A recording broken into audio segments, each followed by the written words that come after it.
Here we go. Well, good evening, everybody, and welcome to the February 4th, 2026 meeting of the Edina City Council. I want to apologize to all of you in the audience for a bit of a delayed start.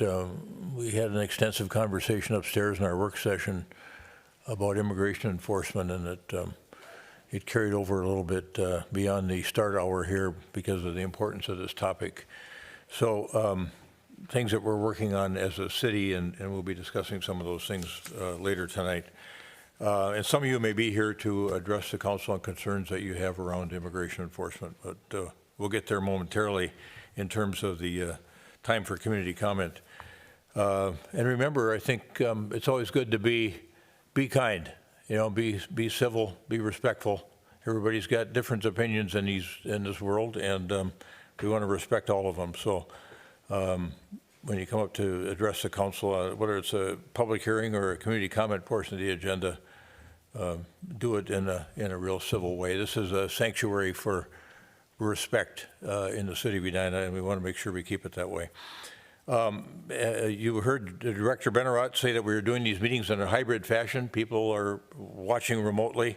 We'll be able to call in either during community comment or at the time of I think we have one public hearing tonight. And so we have to keep that in mind. We'll address folks in the audience first, and then take up people that are tuning in virtually second. And having provided information, I'm going to call the meeting to order and ask our clerk, Sharon Ellison, to call the roll. Councilmember Agnew. Here. Councilmember Jackson. Here. Councilmember Pierce. Here. Councilmember Risser. Here. Mayor Hovland. Here. Next is the Pledge of Allegiance.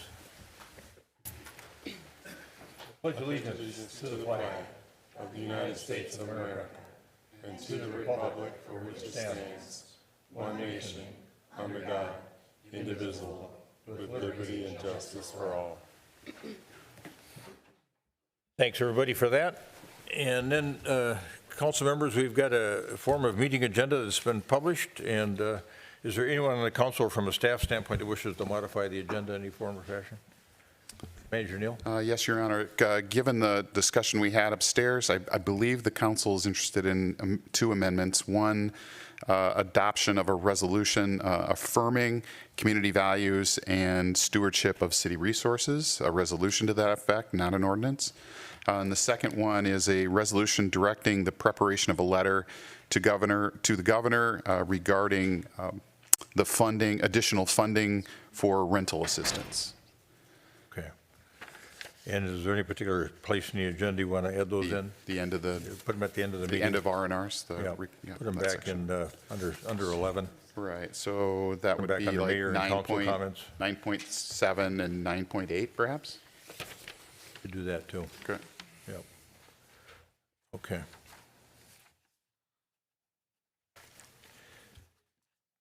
Having provided the information, was there anyone else on the council that wishes to modify the agenda? Is there a motion to adopt the agenda in its proposed modified form? So moved. A Is there a second. second? Member Jackson moves, Member Agnew seconds the motion to adopt the agenda in its amended form, adding items 9.7 and 9.8 to the agenda for discussion tonight. Any further discussion? All those in favor of adoption of the amended agenda as stated, say aye. Aye. Aye. Opposed? Carried. We have an agenda to work from. Next is, let's go back here.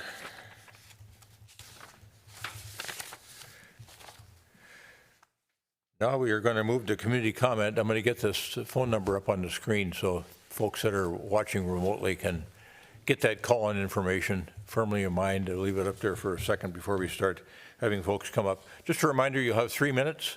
You'll get a yellow light that'll go on when you've got 30 seconds left to wrap up your comments, and try to stay right on time here and treat everybody equally in terms of time usage. And we've got some folks that regularly come to see us and they know how to manage the clock well, but for others, just a reminder that you need to manage it well too. So let's then go to community comment here, calling on folks in the audience. And remember to give us your name. You don't need to give us your address. You filled out one of those cards for Director Benarott, and we want to keep you a little bit, maintain a little bit of privacy for you without having your address become public information. So feel free to come on up.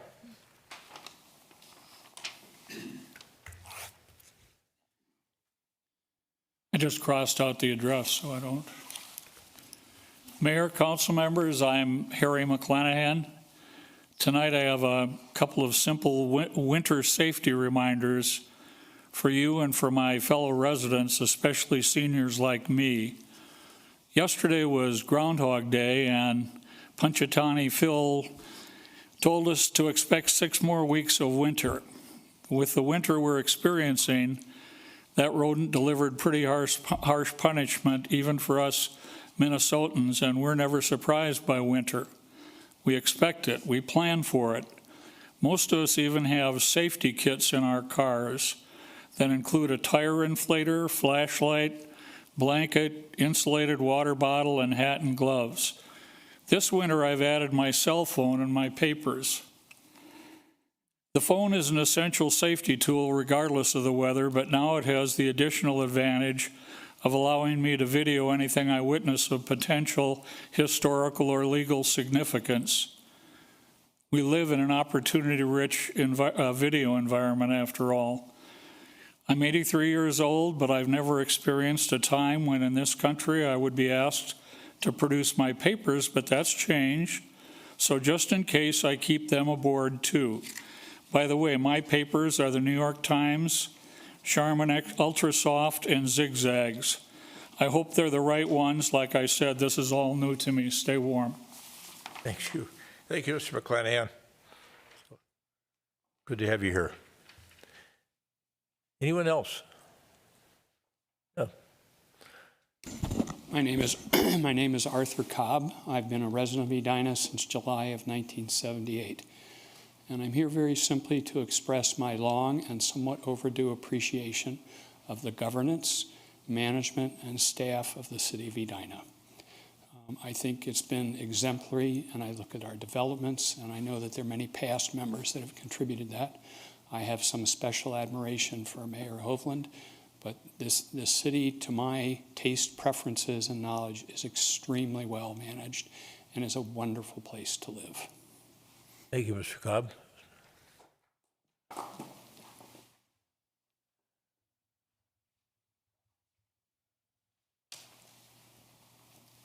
Good evening. Hi, Taylor Brushwine. I live in the Chown Park neighborhood.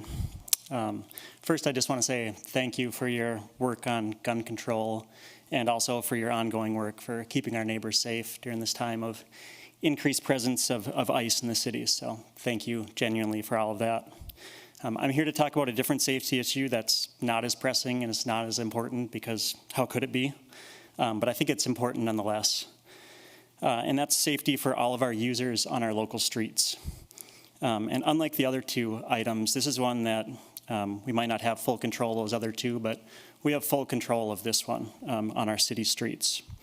And I think, Mayor Hovland, I think I remember you talking about a TAB meeting where this was brought up, but vulnerable users, so anyone outside of a car, is becoming more and more disproportionately affected by traffic violence. And that's proving true in our city as well. So you've either already seen or you'll shortly see a report from our city staff that crashes, the percentage of crashes involving vulnerable users on our streets has more than doubled in the last 3 years compared to the previous 3-year period. So that's a scary fact, a scary data point, especially when you think about who those vulnerable users are on our streets. It's people walking around our neighborhoods, it's kids, it's seniors, it's people walking their dogs, it's families. And it's scary, but it's not surprising. And it's not surprising because we haven't funded projects to properly protect those people on our streets to this point. We made a plan for how to protect those people in 2018, but we've only funded it at a level that it'll take 50 years to complete that plan. So I'm asking you tonight to please find money for the PACS fund to protect our youth, to protect our seniors, and to protect those most vulnerable people on our streets. This one is fully in your hands, so thank you. Yeah. I have a question for staff too. What is the funding for PACS over the next 5 years? And does that raise with inflation, or is it effectively being cut and staying at the same dollar amount year on year? All right, good. Thanks, Mr. Brushwine.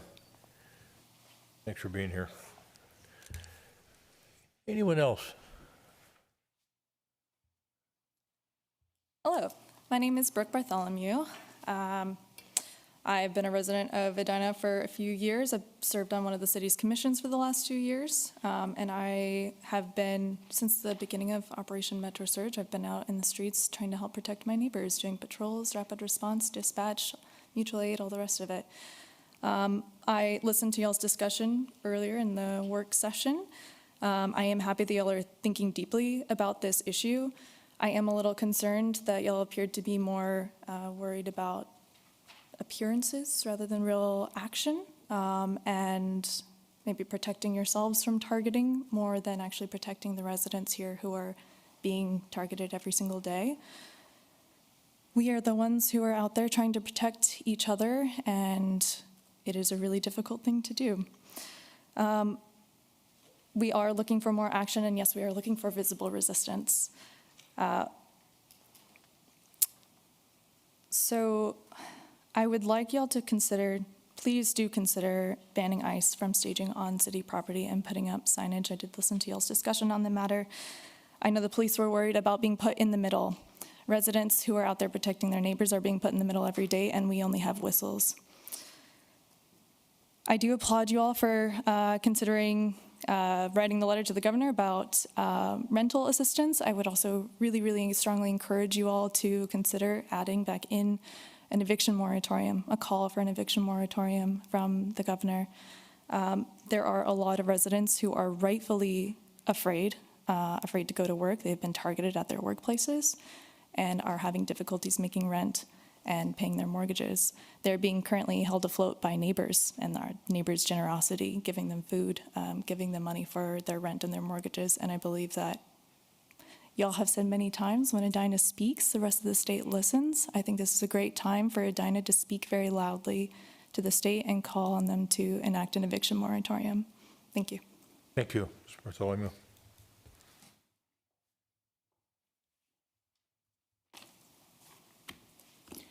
Good evening. Good evening, Mayor Hovland. Good evening, City Council members. My name is Janet Kitui. I am a resident of Edina for the last 10 plus years. I am here today to urge you, Minnesotans, particularly Black Minnesotans and immigrants like myself. We demand clarity and courage and collective action during this time. Across our state, the federal occupation of ICE and CPB agents is underway everywhere in the corner of Minnesota. We Black people have been harmed, abducted, and even killed. Black journalists and Black leaders have been arrested for telling the truth. Our communities are living under fear, surveillance, and intimidation.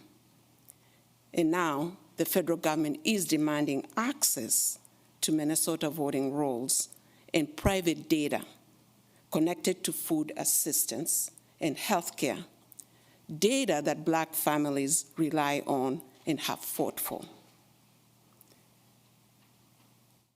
This moment is asking all of us for something more, including powerful institutions that profit from our communities.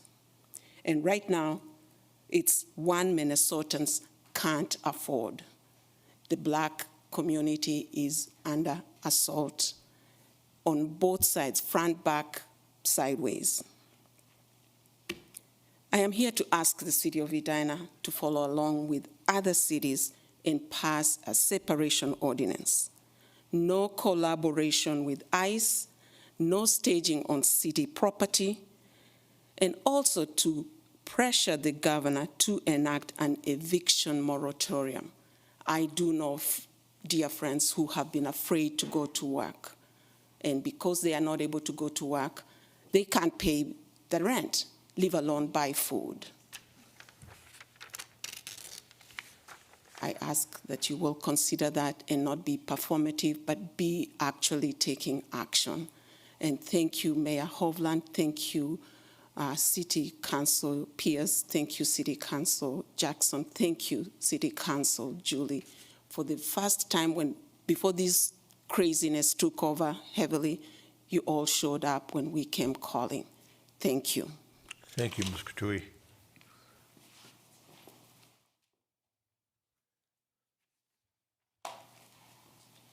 Good evening. Hello. My name is Anna Leamy, Director of Government Relations and Advocacy for the Minnesota Gun Owners Caucus. Mayor and members of the Edina City Council, I want the public to be crystal clear about what is actually happening in regards to gun control ordinances, because it's not what the public thinks is happening. This ordinance package does not meaningfully change public safety. If you think it's banning assault weapons, it's not. If you think it's banning public buildings and spaces, it's not.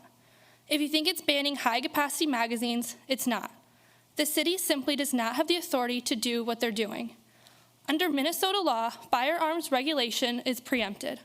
Miss, I'm sorry I got distracted by our city manager on this, but this is an item that's on the agenda this evening. You can't speak to an item that's on the agenda this evening in public comment, and it's not a public hearing. The public hearing was held some time ago. So I've got to ask you to cease your comments and ask you to, just sit down. You're welcome to stay the rest of the meeting, but based on our rules and our policies, because something's on the agenda this evening, you can't speak to it in public comment. All right, thank you. All right, thank you. Thanks.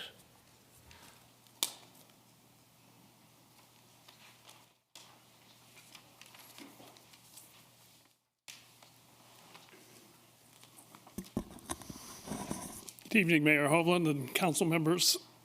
My name is Steve Brown.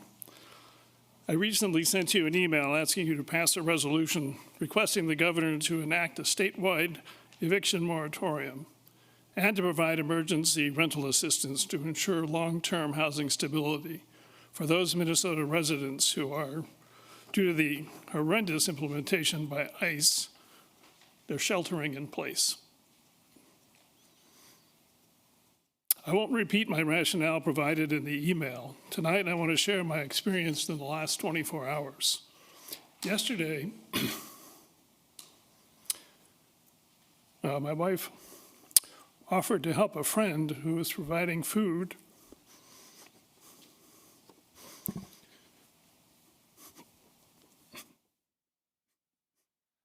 Take your time, Mr. Brown. Providing food to people who are sheltering in place, who, to be more blunt, are hiding. Tomorrow morning, we will travel to a northern St. Paul suburb to deliver groceries to 6 households.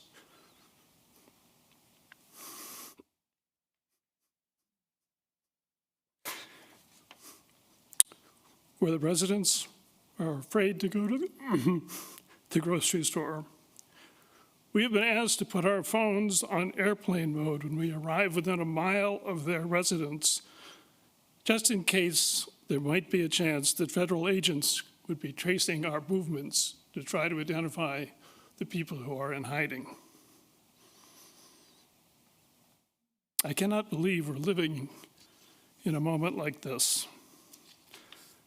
My wife and I are not alone. There are many other people all over Minnesota who are doing the same thing to help their neighbors. This is a statewide issue. These people who are too afraid to go out to the grocery store are clearly not going to work. They're not earning the money needed to pay rent. They need an eviction moratorium and emergency rental assistance to ensure they do not lose their last safe place, their home. Please join other Minnesota cities and pass the requested resolution. Be sure to include both the eviction moratorium and emergency rental assistance, as one without the other just creates a lot of problems for people. Thank you very much. Thank you, Mr. Brown.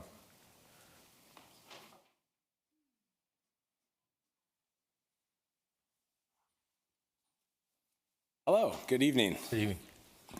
My name is Brett Johnson. I am an Edina resident. I live right over by Pamela Park here in Edina.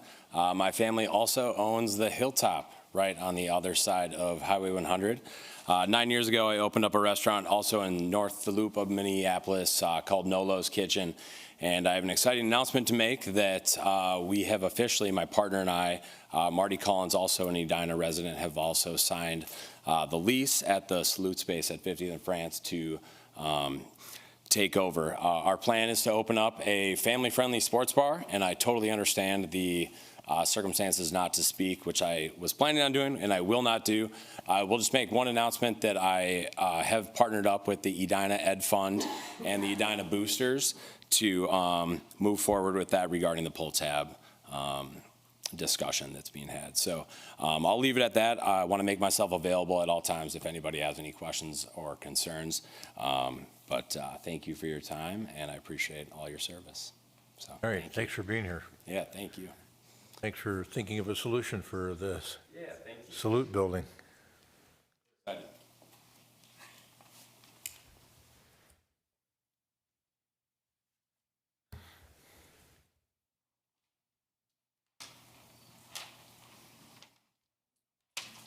Good evening.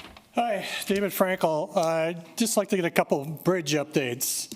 The pedestrian bridge over Crosstown and Rosalind Park Bridge. If you look better together, Edina, it states first paragraph that bridge was supposed to have been completed last year. The most recent update from September said basically looking at the finances on that. Is there any update when work is going to be completed on or started on that bridge, which is being delayed by the artwork that MnDOT has not approved? Can I make a suggestion? If the artwork is not approved by late spring, the city moves ahead and replaces that bridge without the artwork. It's been years in discussion to replace that bridge. And personally, I can't wait to use it on my bicycle instead of biking on freeway on and off ramps on Valley View. Second thing is the pedestrian bridge over the railroad tracks, the ADA issue over there. The city was given an agreement from the U.S. Department of Justice that, among other things, but last October, there was supposed to be the execution of several issues dealing with handicap parking. There's been no updates on what the situation is with that. And also this agreement is supposed to be responded to within 6 months of execution, and I'm not sure what date that is. It's not stated on the agreement from the U.S. Department of Justice, but the city received the agreement last September. So doing some rough math, that agreement's due back to the U.S. Department of Justice in March. And I'm wondering what the status is of all these things, because the bridge is supposed to be remediated by the end of next year. And so that's a pretty tight deadline, depending on what the USDOJ agrees to the city's remediation. I'd like to see some update on this. The city's been awfully quiet on that bridge. There should be something on the city website saying what the status is on both of these, and it should be up to date. No, fair points. Thank you. Thank you.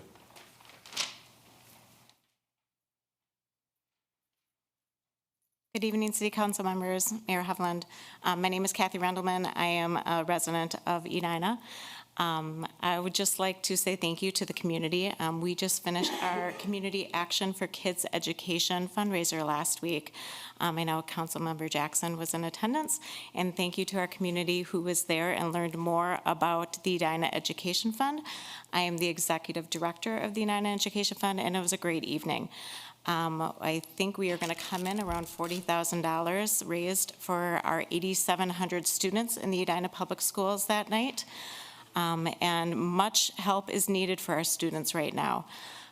We are looking at our budget right now for mental health therapy in our district that is dwindling down to about $20,000.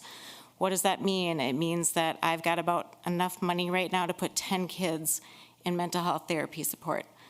If you missed it, we've got 8,700 kiddos in our district.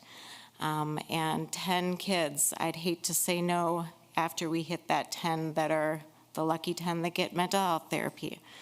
So that's pretty alarming.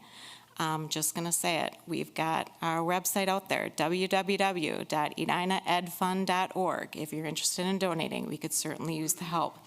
In addition to that, we've heard a lot tonight about what's going on in our community. The Edina Ed Fund is very, very proud to be putting out the Hornet Cares Fund. This is a fund that we've created to help all of our Hornets, be them one of our 8,700 students or 1,600 staff members that need help right now. We've got students that are coming to school, we've got staff that are afraid, and we're taking care of everybody we possibly can. We're at about $45,000 raised towards this. Doesn't help a whole lot when you're talking about rent, but it certainly can put groceries in hands. We have done that so far. We've put out about $15,000 into our community. I'm working really hard to make sure we can do another distribution this week yet, and we can certainly use any donations that people can help us raise for that. The needs are really high, and we're hoping we can get more in the hands of our families. Thank you. Yeah, thanks, Ms. Rendelman. All great points. Anyone else? Have we got anybody waiting online? I do not. Okay. All right, our practice is that when we've had folks come in and express concerns to the council, that those questions get answered by the end of the week on the website, and then our city manager follows up with a report at the next city council meeting, and he's going to do that now with respect to our last meeting. Thank you, Your Honor. These are questions from the January 20th meeting. There were 5 of them that we answered. First question is there currently less policing in Edina's neighborhoods? And the answer is no. Police Chief Todd Milburn confirms there has been no change with police resources in Edina, and they are patrolling their districts as planned. Second question is, will the city issue a statement on where it stands on immigration enforcement? Yes, the city's will issue another statement, most likely tonight. But we have issued previous statements, and a list of those is available on our website. Third question is, does Braemar Arena have a digital facilities management system to track maintenance there? Braemar Arena currently uses 2 maintenance management systems. Sub-Zero is used for the ice depth tracking, routine Zamboni maintenance. It will also be used for compressor logs once new updates are implemented by the software company in the first quarter of 2026. RFAM is used for asset management work orders and inspections kind of in-house. Next question is, can the city work to improve communication with housing association boards regarding immigration enforcement and other issues? I appointed a task force 2 weeks ago. Last week did most of their work. The task force is a task force of staff that are looking at operational ideas that we can use to support the council's direction on immigration-related issues. And we are looking at all suggestions, so this is one that we have looked at and will continue to look at. Finally, will the city consider joining the state's lawsuit against the federal government?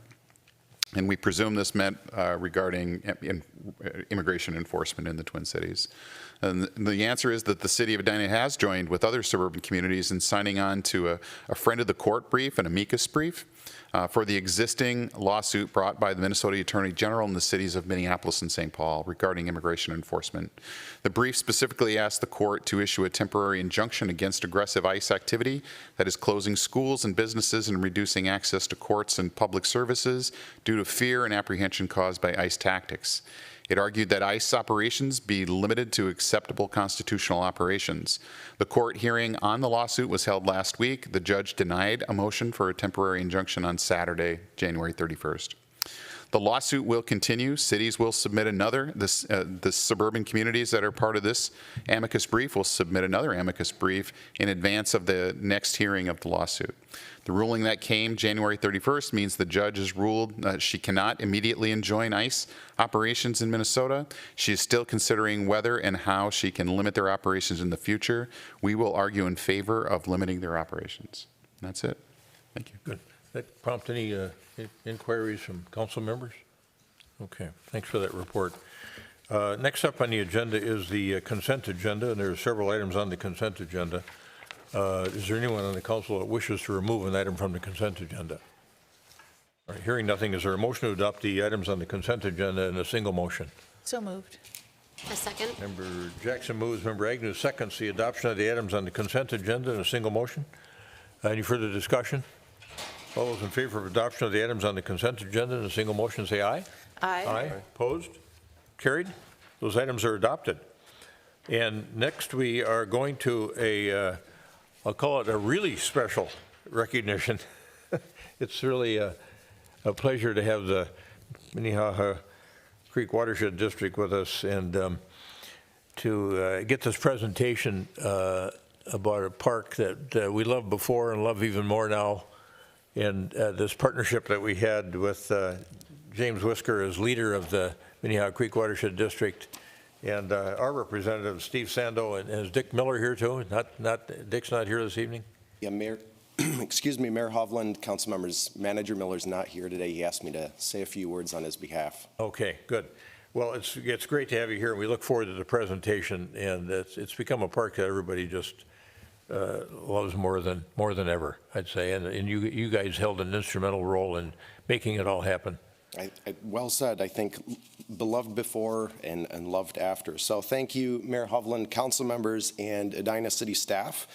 We're really grateful for the opportunity to be with everybody this evening, especially given the length of your agenda and the seriousness of it. I'm James Whisker. I'm the administrator for the Minnehaha Creek Watershed District, and I'm here tonight on behalf of our board, our Edina board members that Mayor Hovland just acknowledged, Steve Sando here, who's joined beside me, neighbor of Arden Park and big champion for the project before he joined our board, and everyone at the watershed, to express our deep gratitude to the city of Edina for our partnership to reimagine this as a vibrant public space, and also to congratulate you all as it was recognized as statewide project of the year by Minnesota Watersheds. And so we wanted to bring the award to you so you could take a look at it. Your staff was in the audience at the conference, and we were able to get a photo op with them and bring them up. But I wanted to say a few brief words, even though I'm not known for brevity, on behalf of Manager Miller, who is unable to join us this evening, and then invite Steve to share his perspective, and if it pleases the council, maybe get a photo with all of you as well. I want to start by saying the recognition here is extremely well-deserved, and it reflects much more than just a single project, but a consistent commitment by this city council, your staff team, and the community to thoughtful planning, public service, and excellence. I think one of your residents mentioned that earlier, and I share those sentiments. Arden Park's a powerful example of what's possible when a city approaches water not as a constraint or a limitation, but as a community asset. At its core, the project addressed a failing Lowhead Dam and a degraded section of Minnehaha Creek. However, rather than narrowly focusing on replacing aging infrastructure or improving park assets, Edina really stepped back and asked a broader question. How can we solve these water problems in a way that strengthens the park, improves the creek, and enhances how people experience this place? The result is a project that treats over 80 acres of stormwater from as far away as 50th and France that previously ran into the creek without treatment, and it makes Minnehaha Creek the focal point of the park, remeandering it to restore its ecology and increase its visibility as a defining feature both for the park but also the surrounding neighborhood, creating a renewed space that people actively use and value. As you know, if you've been there, the park's frequently used now by people that are kayaking, walking, fishing, tubing, hammocking, which I didn't know was a verb, playing hockey, and enjoying nature and wildlife. And it was really that holistic approach, that Arden Park was not only recognized by the Minnesota Watersheds for the statewide project of the year, but has also previously been recognized with a National Engineering Excellence Award by the American Council of Engineering Companies, and was profiled just last year in the Army Corps' International Design with Nature Atlas, alongside projects, riverine projects, like the San Antonio Riverwalk, and alongside projects from Seattle to Taiwan. And I'll encourage you to look that up. It's pretty neat to see Arden Park sitting right beside those projects. That said, and all those project outcomes noted, based on my 20 years with the watershed, what truly sets Arden Park apart is how the work was done. The project reflects exceptional collaboration among the city departments.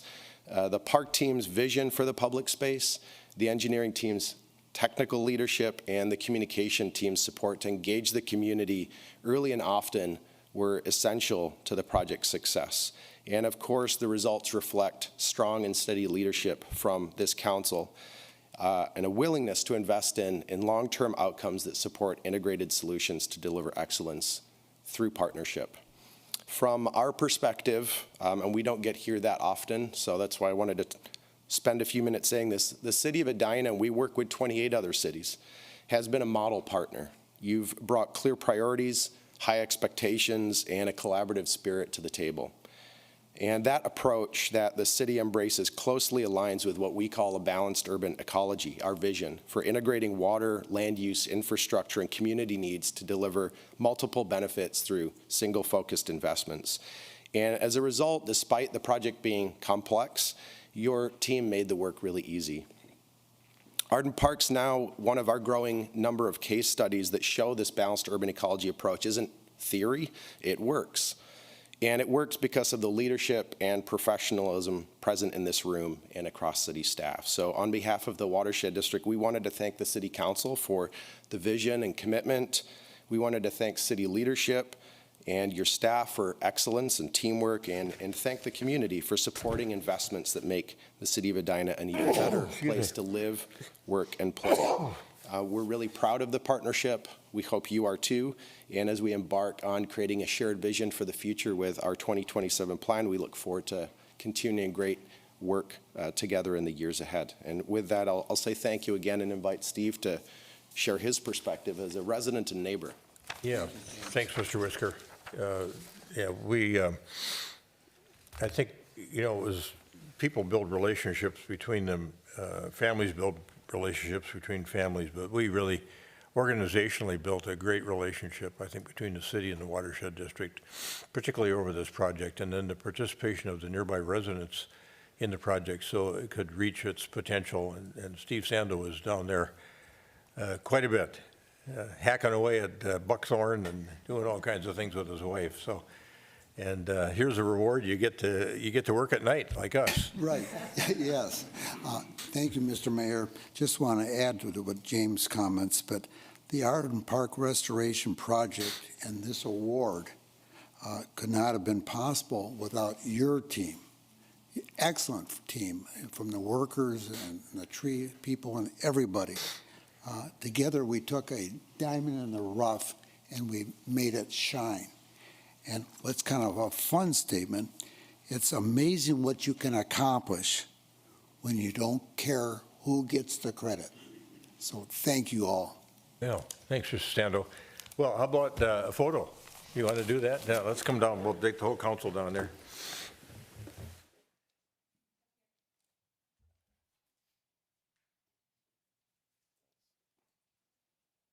You might want to come down too there.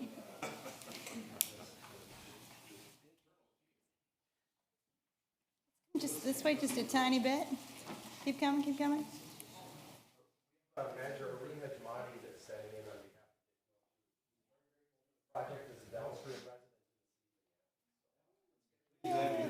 All right, everybody angle in towards the pretty plaque. Keep coming, keep coming. I've got this monitor I'm trying to keep out.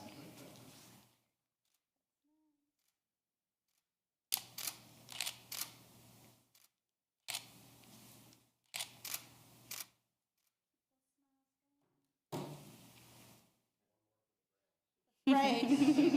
You know what's going on. Awesome. Oh, we got it. Thank you.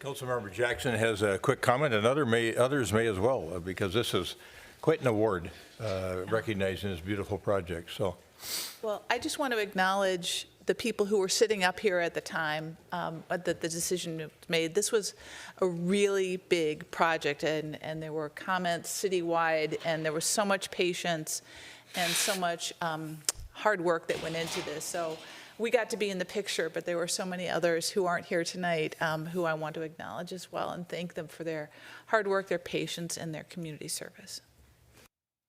And for some, a lot of worry. Yeah. You know, that the fear that you were going to screw up something they loved, and now you can't find anybody that doesn't love the project. So that's a good thing. Thanks for that comment. So that completes the special recognitions and presentations portion of the agenda. We only have one public hearing this evening, and Carrie Teague has that matter for us.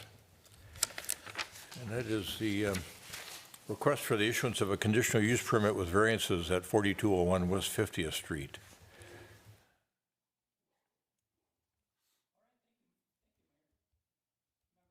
Council. This property is located at the intersection of 50th Street and Indianola. It's just west of 50th and France. The proposal is for a conditional use permit and a parking stall variance for a daycare and church to move into the existing church building that's located on the site. There is no changes proposed to the exterior of the building or the parking lot. The church here was built in 1955. The daycare, there was a daycare that was started in the 1990s. The church closed in 2023 and has been vacant ever since. The city, we don't have any record of a conditional use permit for either the church or the school. So the non-conforming use goes away after a year, so they need a conditional use permit to operate the church and a daycare. The parking stall variance is based on the size of the sanctuary in the church, and 83 parking stalls are required. There are 71 stalls available in the parking lot, and this is a look at an aerial of that parking lot. The 71 stalls includes this area that's highlighted in red. This is a remnant of a alley that was vacated back in 1959. This area was originally platted for all single-family homes in the area, and there was an alley that was platted from J Place here all the way to Indianola. And in 1959, that alley was vacated. The full alley was vacated from this point to Indianola, and half of it was vacated here, and this half remained open, and one of the conditions was that the church was to construct some type of a path for its own use, as well as for the homes that are located here. There's a garage here and here. This home accesses off of J Place. So this is not a city alley. The city does not maintain it. The church has maintained it all these years. In 2023, when the church closed, the city has been plowing that out for the neighbors.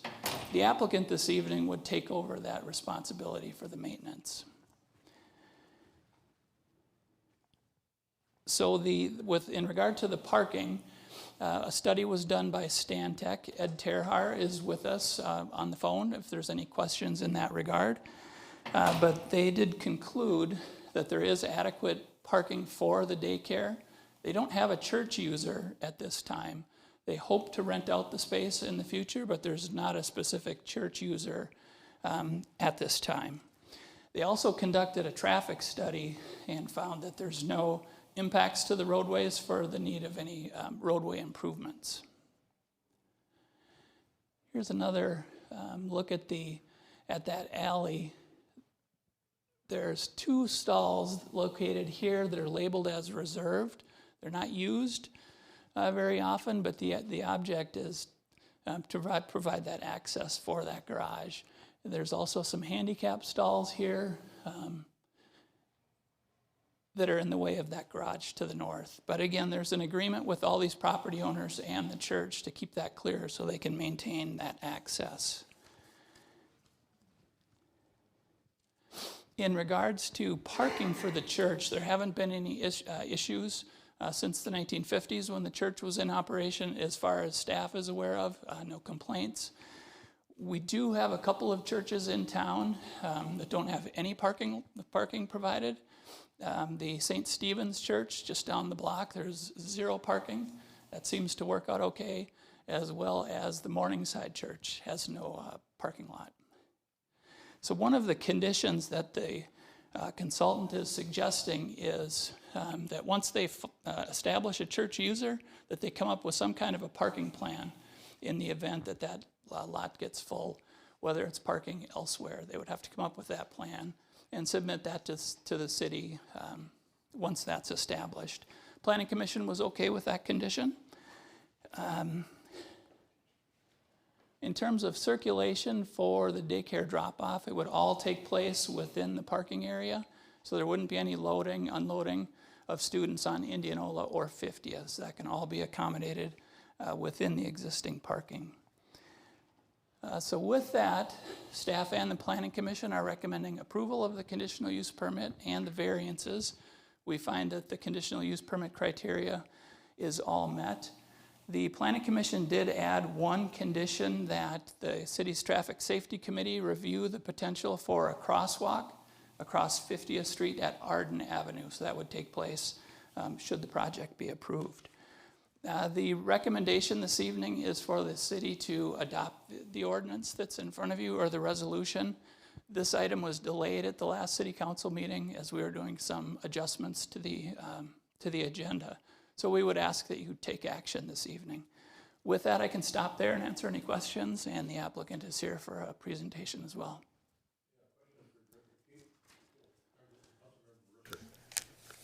I appreciate all the work that has gone into this. The concern that I have focuses on the parking spaces that are in front of that driveway to the private garage. And I have requested some images be shown. I would like to start with the one that shows state statute and Edina ordinance. The JPEG one that says state statute. The third one down. I know, it's hard. I think this project has, I don't have, the one concern I have is that by having those parking spots there, we appear to be violating state statute. And if you look at state statute prohibitions, a person must not stop, stand, or park a vehicle except when necessary to avoid conflict with other traffic or in compliance with the directions of a police officer or traffic control device in any of the following places. And then number 2 is in front of a public or private driveway. If you look at Edina code, we've added language to that. And so it's no longer just in front of a private driveway, but it is within 5 feet of the intersection of any public or private driveway or alley with any street or highway. So what that does is create a loophole so that you can have parking spots that block access to a private garage or driveway if it fronts onto a parking lot. And what I would like to see happen is those 2 spaces that have the word reserved on them be eliminated, and we stripe it so that it's very clear no parking is allowed. And I would like to make that a condition of approval. Then we would be bringing it up to state statute standards, and I think there's a logic to doing that. To be totally transparent, one of the reasons I ran for office is because I saw my neighbor experience having her access to her garage cut off for nearly a year. And so this is kind of a personal thing to me, and I do think it does, by not being compliant with state statute, we do kind of open things up for the individual who owns that property to encounter issues. The other thing is I did note in the packet there was a statement from the applicant affirming that they would continue with the status quo and work with the person who lived there, but I didn't see anything from the actual resident who lives there, and I'm not sure that the person who lives there is the actual property owner. So those are my concerns. And I don't know if staff could address that. Yeah, I believe that's a reasonable condition that the council could add in terms of those stalls in front of those two garages. I think that's a reasonable condition.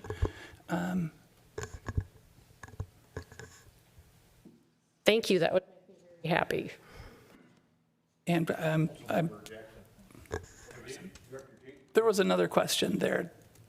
Could you remind me? I didn't know if the actual property owner had been contacted. I believe it's not. I think it's a different locale. It is a rental, yes. And we have been in contact with the property owners, and the main concern there is that they would just like to see that continue to be maintained by the church so they continue their access. Yes, thank you. So looking at what's there now, if there's no parking in front of that garage, where would the handicap parking places be? They would have to move them closer to the entrance of the building. They need to be as close to the entrance as possible. Okay, so that will be guaranteed that it'll be sufficient legal handicap Legally, parking. they do have to have handicap parking, so they Okay, would have so to make those adjustments. We don't need to have a condition or anything to make that happen. You could add that as part of the condition, sure. Yeah, I'd like to make Yeah. sure that the parking lot's compliant. Yep. Thank you. Other questions for staff at this point in time? Yeah, Councilmember Agnew. Thank you. We did get some concerns about traffic kind of coming out. Can you kind of motion over here again of like where will be the flow of traffic and where would parents be expecting to park? And just kind of walk me through what does 7:30 to 8 a.m. look like on those weekdays?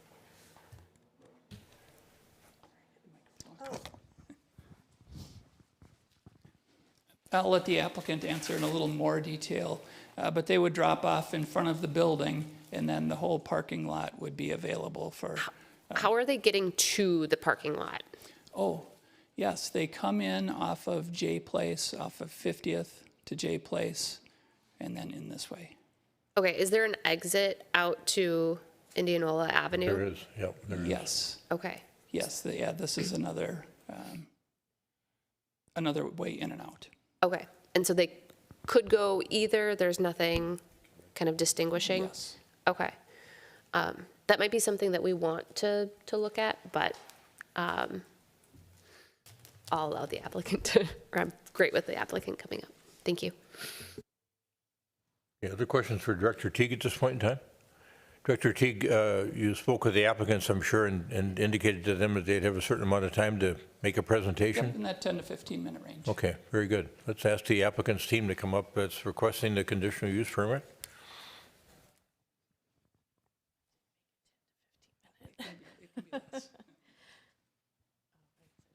Well, you don't need that handheld if you're not going to stand in the middle. I did not make a 10 to 15 minute presentation. I thought it was a smaller one. So I will introduce myself and be here to answer questions. Very good.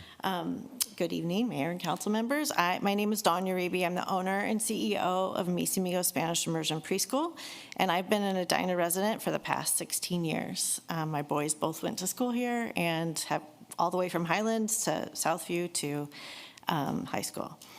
Edina is my home to my family, and this project is especially meaningful to me. I've always wanted to have a school in Edina. Mis Amigos was founded in 2001 and is one of the country's first Spanish immersion preschools. We serve children from birth to age 5 during the most formative years of their lives. Every day, our teachers help children feel safe, loved, and confident, while they naturally acquire a second language and an appreciation for cultures beyond their own. Families trust us on what matters most to them, and we take that responsibility very seriously. Our request this evening is to approve the conditional use permit that allows us to continue a long-standing community-focused use of this property. The site has always been a place of service through worship, education, and care for others. And our proposal honors that history by preserving the building, continuing Sunday worship, and thoughtfully adapting the interior to meet state child care standards. Throughout this process, our goal has been simple: to be a good neighbor and a positive presence in the community. At every Mis Amigos location, we work intentionally to respect surrounding neighborhoods, communicate openly, and build long-term relationships. That same care and accountability will guide us here. I believe that this project adds value to Edina by supporting families, respecting the character of the property, and continuing a legacy of service to the community. And I'm deeply grateful for your consideration and would be honored to bring Mis Amigos to Edina. All right, thanks, Mr. Uribe. Anyone else on your team that you want to have speak? You don't have to have them come up now because I think some council members may have questions for you. Yeah, well, I have a couple people here if I can't answer that. Okay, all right. Councilmember Agnew. Wonderful, thank you. Thank you for the quick introduction. So is Mis Amigos and the, I think, 4 schools that exist today, do those all report into one company, or is it a franchise model, if you can speak towards that? I know I own all 4 of them. Okay. I own one of the properties that we operate in. I have a property in St. Paul, and then we have two of our schools are in churches, one in Excelsior and Plymouth, and then we have a commercial location in Golden Valley. Wonderful. And you said birth to 5 years old. How many classrooms do you think you'll be able to fit within the church? The number of classrooms, Greg probably knows the exact number. We do hope to get to serve about 150 kids. Okay. So that's about 8 to 10 classrooms. Okay. Thank you. I'm just trying to compare it to my children's daycare, and I think they're around like the 8 to 10-ish classrooms as well. So it's a pretty standard and size. I was just doing like the parking math in my head because I know how many parking spots we have there. So that's why I was curious. Yeah. But I think that's all the questions I have right now. All right, good, thanks. Anyone else? Questions for Mr. Uribe? Anyone else you would like to have speak on behalf of your team at this point in time? Okay. All right, stand by. There may be some questions that come up here. This is a public hearing matter. I'm going to open it up now for public testimony. If there's anyone in the audience or remotely that wishes to testify in this matter, feel free to come forward. And we'll take your testimony, and keep in mind you'll have 3 minutes, and you'll get that yellow light, and think about wrapping up your comments. Yeah, Good evening. problem. Thank you, Mayor, City Council. My name is Andrew Johnson. I live in Arden Park. I can attest it is a beautiful park, well deserving of the award. I walk my corgi through there almost every day, so love it. But that's not what I'm here to talk about. I'm here to talk against the conditional use permit. I don't necessarily oppose a daycare operating in that church or a church operating. I'm not even really concerned about the parking as much. My concern is the increased traffic that it's going to bring, particularly to J Place. Under the proposed plan, the traffic would, I actually thought it would enter along Indianola because it is a one-way alley right now, but it seems like the traffic flow kind of got changed a little bit.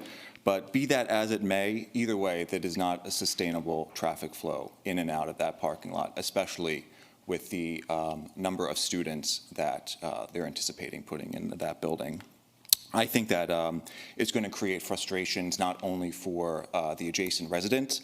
I think it's going to cause a lot of frustrations with parents dropping their children off and picking them up.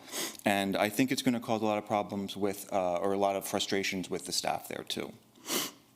J Place is a narrow, functionally one-way alley that cannot handle this increased traffic. During rush hour, vehicles are going to be queuing along J Place, trying to enter or exit. And anyone who lives or drives through that corridor along 50th Street knows that making a turn, especially a cross-traffic turn onto 50th Street during rush hour, is virtually impossible. Even the residents of Arden Park know better. We drive down to Halifax and turn at the light. It's not hard to imagine that there's going to be long lines of cars, queues, forming along J Place. And in fact, it kind of already happens now with just the small amount of residents that use J Place to access their driveway. I am one of those residents. My driveway connects directly to J Place. It's the only point of access that I have to my garage, and it's only about 1 car length away from the stop sign along J Place and 50th. So like I said, even when 1 or 2 cars are queued there, my husband and I are blocked into our driveway. Church flow follows a similar pattern, but since that is limited to the weekends and usually evenings, it's not as much of a problem, but the Monday through Friday rush hour traffic is going to be a huge problem through there. So if approved, it's going to have major access issues to myself and to our driveway. And as a neighbor who's going to be directly impacted by this approval, I would be open to revisiting in the future if there's a more substantial traffic impact study completed. But as it stands now, it needs to be denied. There's just no way that the traffic flow is going to work through that space, even with the additional parking. So, thank you. Thank you, Mr. Johnson.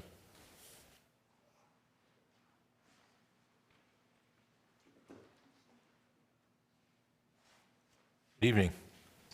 Good evening, Mr. Mayor, council members. I'm Steve Springrose, and I am the person who owns the property with the reserved parking spaces. I thought it was either you get to speak or you get to provide input to the council members, so I didn't do both. But like Andrew, I support his comments about the traffic along J Place. I brought along with me, responsive to Council Member Agnew's comments, a drawing that talks about a little bit of the way the traffic flow would work under the proposal. And I don't know if that's visible or not visible. Okay.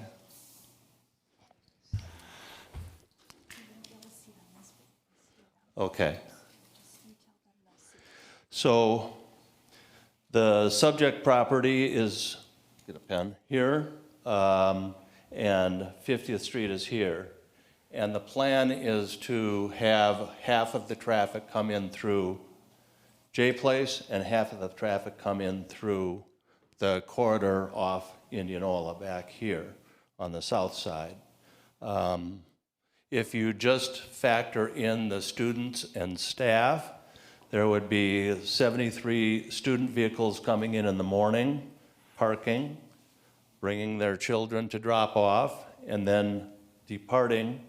This is the evening plan because there could also be departures then of staff vehicles. So 73 vehicles would come in and 86 would come out. I got a receipt of an email from Stantec, the traffic organization that evaluated the traffic.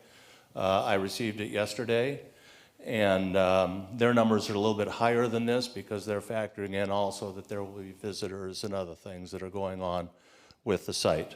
But J Place itself is very narrow. It's 16 feet wide as a driving surface with curb on each side of it, but 16 feet of driving surface in the summertime. But when I left today, it's 14 and a half feet wide because of the snow banks that are there. And so, frankly, with the 845 vehicles per day that are being projected by Stantec, divided by 2, because half of them will come in through Indianola, it still leaves 425 vehicles a day that are going in and out two-way along J Place. And I think that that's going to be quite a load. I can give you an example at rush hour at 5:30. When I leave, there's usually either stop traffic or a rolling backup of traffic on 50th Street. And it takes you about 5 minutes to leave from the stop sign at J Place, turning left onto 50th. You've got to find a good-hearted driver who's going to stop, let you slide in, and then find an opening, looking around the car that's in front of you, and if someone hasn't filled it from Maple Place, you can then slide into the traffic. So it's a consideration for the low level of traffic. There are 6 driveways. I need to have you wrap up your comments. I see that you're out of time here. I see. Okay. I would like to address also the parking and the corridor, and I'm sorry that I've gone over, but my main concern is Do you have something on traffic do you have situation. something on parking? Oh, I guess we're going to probably make a decision tonight, but do you have something you wanted to submit from a written standpoint for the record? There was a description that was given by Carrie tonight that seemed contrary to my understanding of what that alley is. I think it's a city-owned property that is an alley, and for 65 years, people have been parking on that alley because it's been mutually beneficial, and we agree with that. However, I understand that there's interest in the property next door, and they may want to revert that property to alley status. Okay. And I think that would be an obligation of the city. There's also a corridor that the neighbors use on the south side of the subject site for exit, because the exit needs to be in such a way that the neighbors can go in and out, and the city has had that in place since the late 1950s as well. Okay. Yeah, sorry to get you to wrap up, but let you drift over there. Thank you. Yeah, well, Thanks for that I'm additional. not used to this, but. Yeah, no, thanks for the additional information. Anyone else?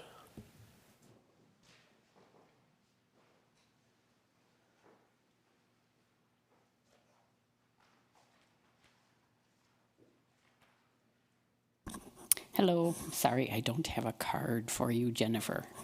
Yeah, I know. Okay, so anyways, I don't live in the neighborhood, but I am familiar with the property. I did get a letter written to all of you with my concerns about the Spring Rose property with the driveway that could potentially be blocked by cars. Why don't you give us your name for the record too, please? Oh, Janie Weston. Thank you.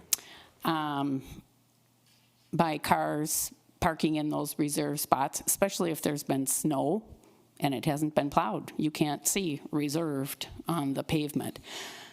And perhaps I missed something spoken earlier before I was able to get here to the meeting. I was at a band concert. Anyway, that concerns me, and I don't know if there's been formal documentation of that being alley, city-owned property that is all those north side of the parking lot, parking spaces or not. If it's not properly documented, it should be at this time. One thing with a traffic report, it only talks about cars, vehicles. Walkers may be walking their children to this location. I used to do that at every opportunity when my kids were little. I would walk to the preschool that they went to. And that's part of the experience of them going to preschool, is walking there. So are there any numbers on that anybody has considered here, possible walkers? And if they're from a family on the north side of 50th, how can they most safely get to that location? So just some other things to think about. Thank you. Okay, thank you, Ms. Weston. Anyone else here in the audience wish to testify? Okay, let's check online to see if there's anybody. All right. Yeah, thanks for that.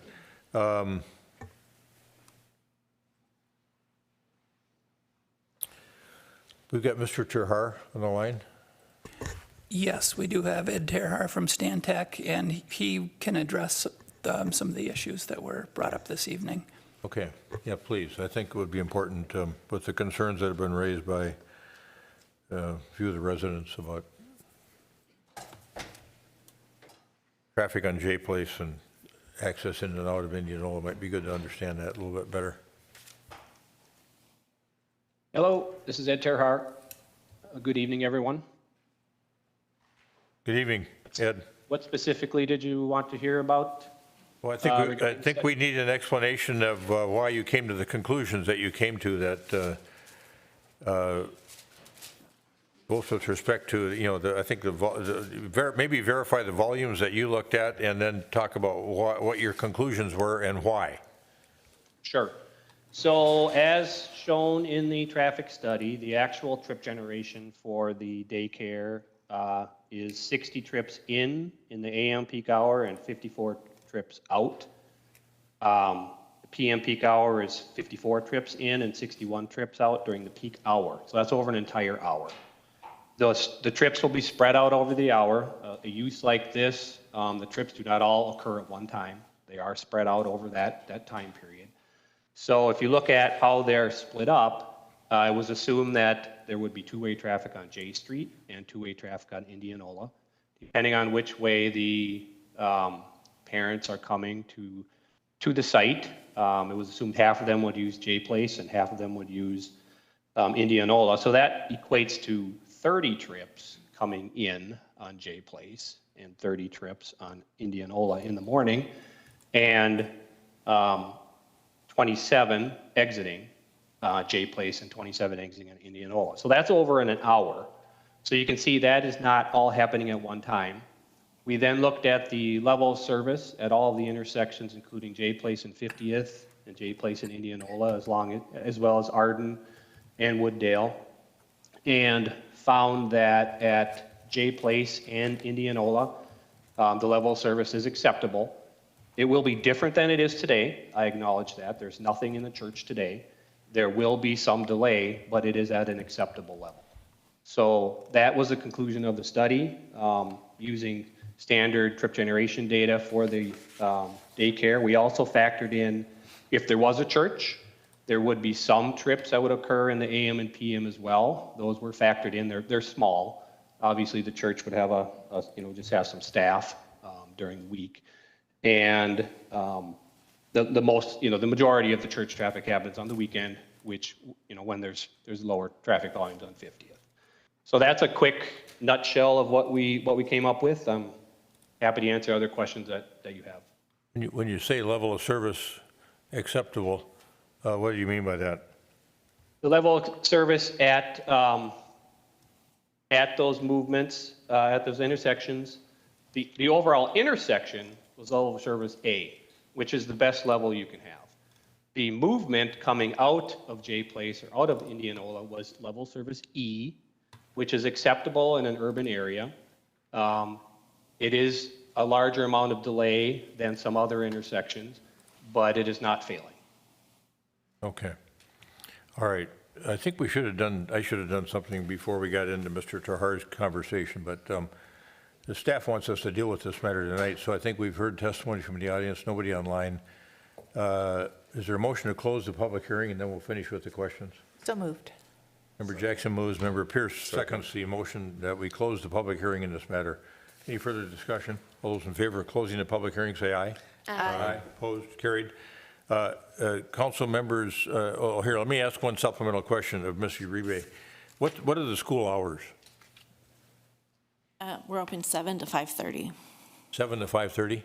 And students are coming off and on during the day? Generally they come. We're open for the full day, and it's they pay one rate for the full day, and they can choose which hours that they come.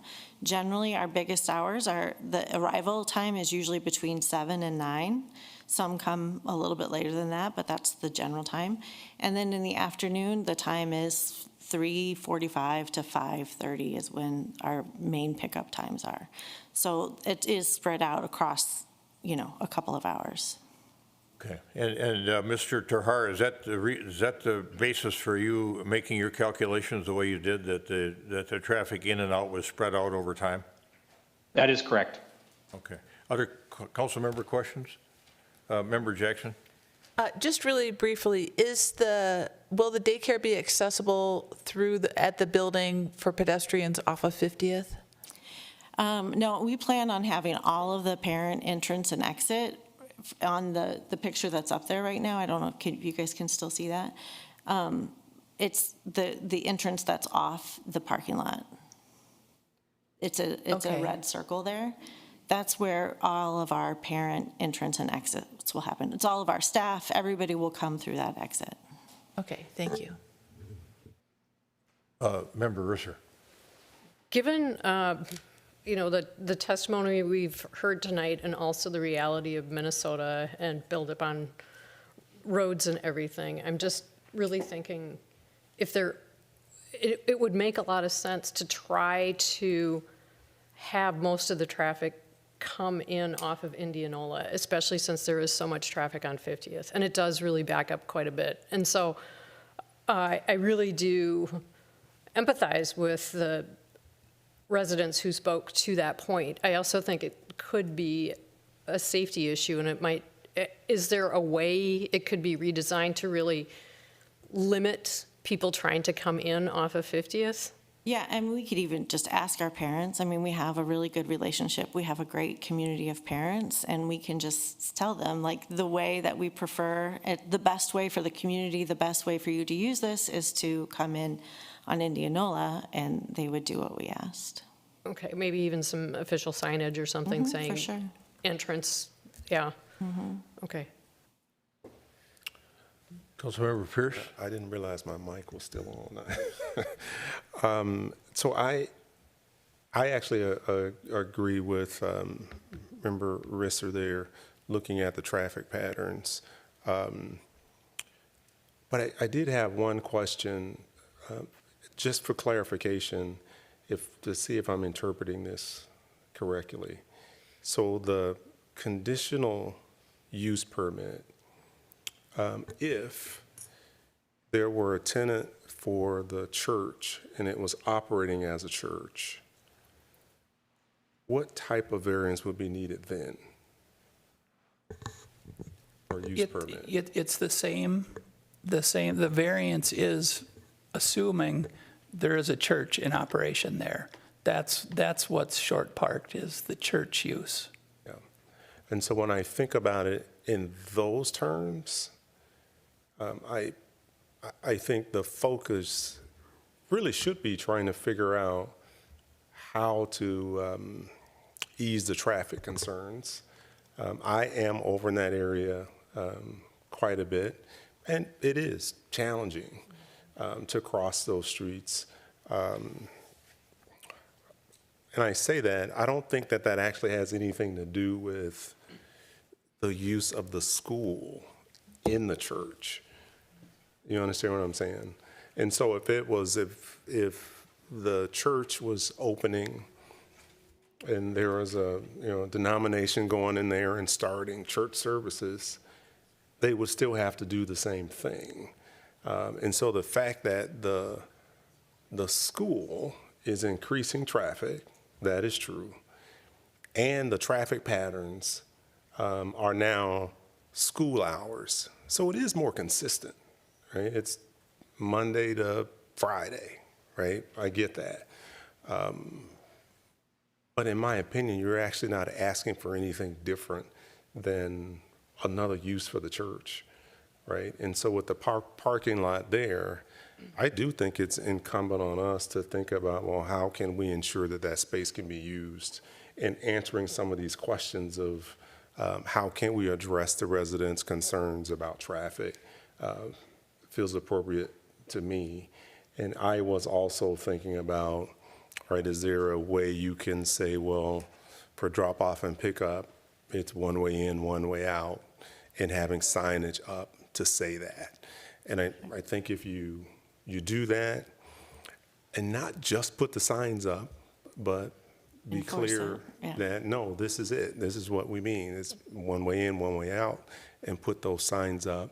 I think that would go a long way in addressing that challenge. Any Edina High School, get somebody out there. Right. Yeah. Greg, any comment? I appreciate all the suggestions. I do think we need to clear up some of that communication. So I would recommend supporting this if we're including some of those additional stipulations to help from a clarity perspective, a signage perspective. And then the other thing that I'll say too is it doesn't need to be like a one-time thing. I think what we can also look at is this causing an impact? And hopefully we can build a really strong relationship where if what we're hearing from neighbors is this is the impact, it's a negative impact, we work in partnership to say, do we need more signage or do we need to iterate on things? Absolutely. Because I do know in our community, like it's really hard to find daycare. And so I really appreciate additional opportunities. Maybe my fellow council members haven't had children quite as recently as I have, but we were on the wait list for Casa de Corazon at like the 51st and France location. We got on the wait list when I was 12 weeks pregnant, and we got a spot when my daughter was 2.5 years old. So just to like, there's a really strong need in this community, and it's just, I just wanted to add that little anecdotal evidence of appreciation for adding more opportunities for daycare options. So overall supportive with the enhancements that my fellow council members have recommended. Mr. Reby, let me ask you, do you have any concern about the elimination of those 2 reserved spots next to those garages? No. All right. And no reservations about moving the required handicap parking closer to the building? No, that's fine with me. Okay. I just want to make this happen. Like, I know, like you said, that it is such a necessary service. It's such a need. There's hardly any full-time childcare options up here in this northern side of Edina. And we just want to make it happen and continue to be of service. Okay. Well, there's been activity of this nature there since the 50s. Right. So it's a continuation of that. So we've got a motion to adopt Resolution 2026-05. The Planning Commission added condition. I was going to say we need a motion, but when we do a motion, I would suggest that whoever makes the motion, thanks for that clarification, whoever makes the motion should be thinking about in Section 3 of 2026-05, in addition to the fourth condition that the Planning Commission imposed that the city's Traffic Safety Committee review the potential for a crosswalk across 50th Street at Arden Avenue, based upon the concerns we've had from council members and acquiescence to those concerns by the applicant, that we add conditions 5 and 6. 5 would be that the 2 reserved spots next to the garages be eliminated for parking purposes.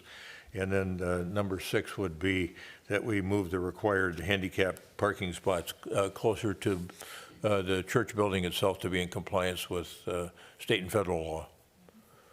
Okay, is there someone who cares to make that motion? So moved. A second. Got a motion and a second to adopt Resolution 2026-05 with those additional 2 conditions imposed. Any further discussion?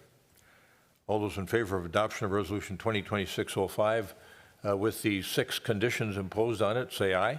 Aye. Opposed? Carried. Thank you, everybody. Well, good luck over there. It'd be nice to see some life over there, and I know that these neighbors have legitimate concerns. I mean, those of us that live here know how narrow Jay Place is, and For sure, and I commit to working with the neighbors to figure out a solution for that, and we will be good neighbors. I suspect you'll hear plenty from the parents that are paying tuition too about about it. And so, yeah, you got 2 good neighbors there in Steve and Andrew. Yes. So thank you. Take their advice to heart. Okay. I will. Thank you. Yeah, thanks everybody for being here. All right.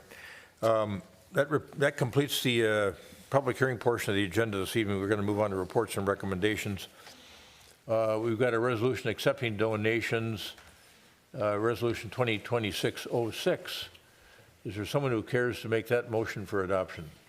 So moved. Second. Member Jackson moves, Member Pierce seconds the adoption of Resolution 2026-06, which accepts donations on behalf of the City of Edina, made to the City of Edina. Any further discussion? All those in favor of adoption of Resolution 2026-06 say aye. Aye. Opposed? Carried. Resolution 2026-06 is adopted. There's some great gifting going on here at the, I imagine it was at the end of the year. Kowalski's generous gift to the Edina Arts Center. Edina Park and Rec Department got a wonderful gift from the Daughters of the American Revolution for $3,200 for a bench at Arneson Acres. The Edina Police Department got a number of really substantial gifts.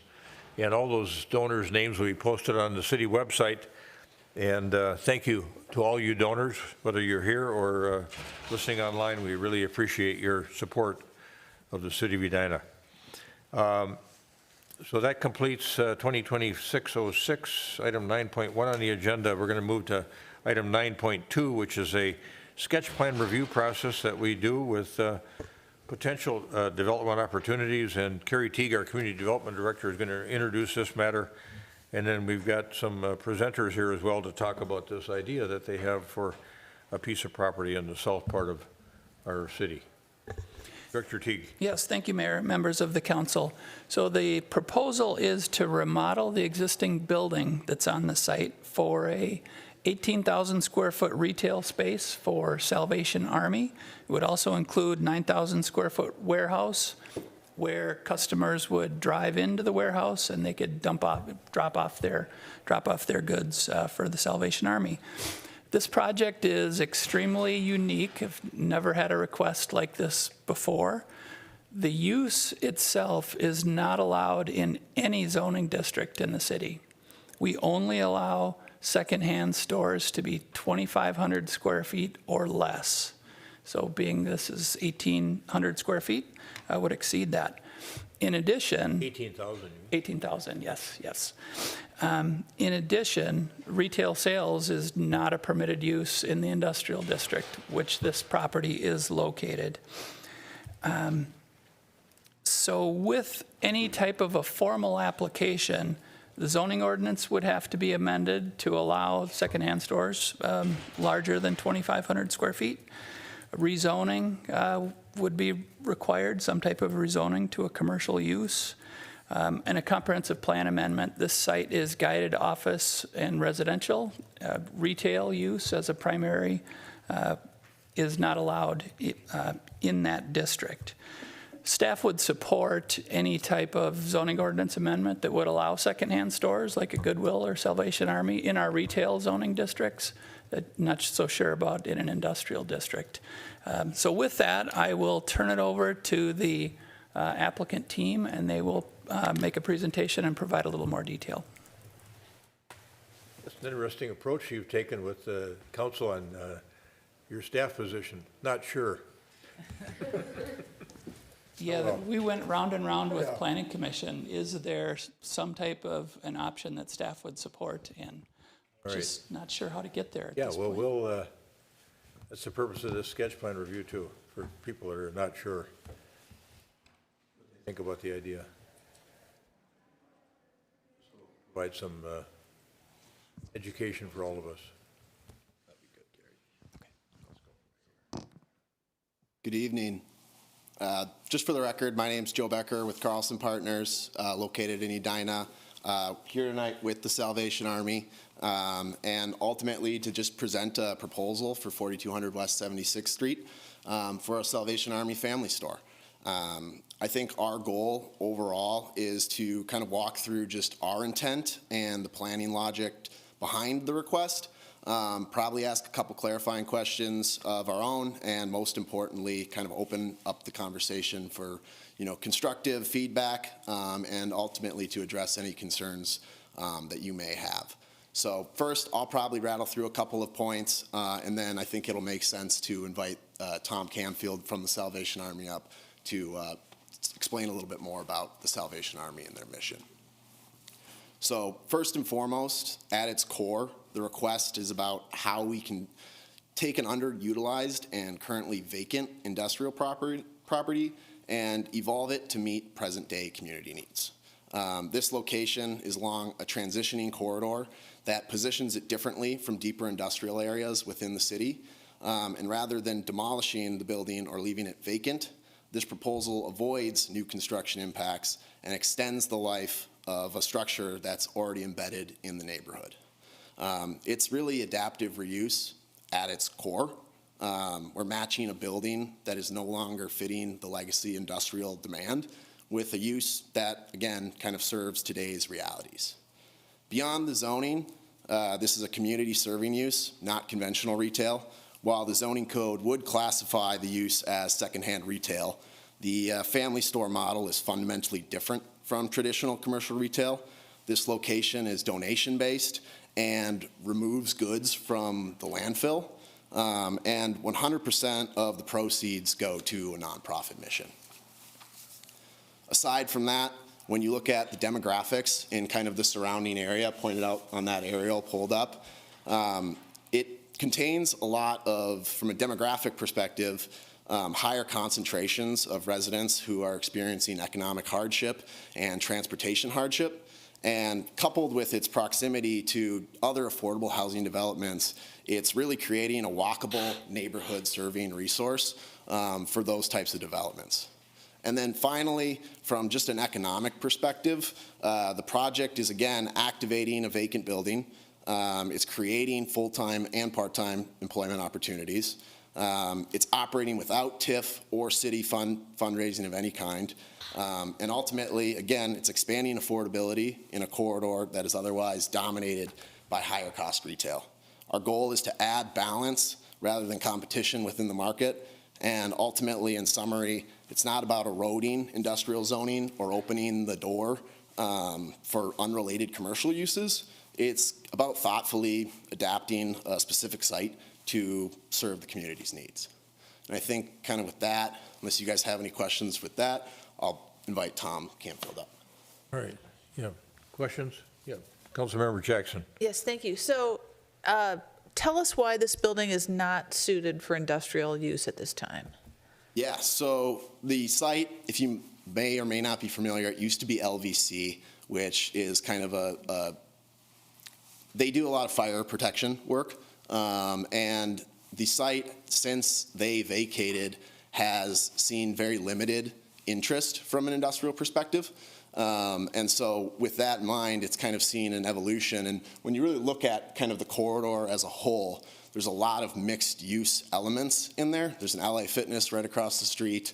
You have kind of these wellness spas in the area, and a bank, which really at the core of it are kind of a retail use. Okay. Thank you. Yeah, Member Risser. In a sense, though, if I understand this correctly, part of your operation is warehouse.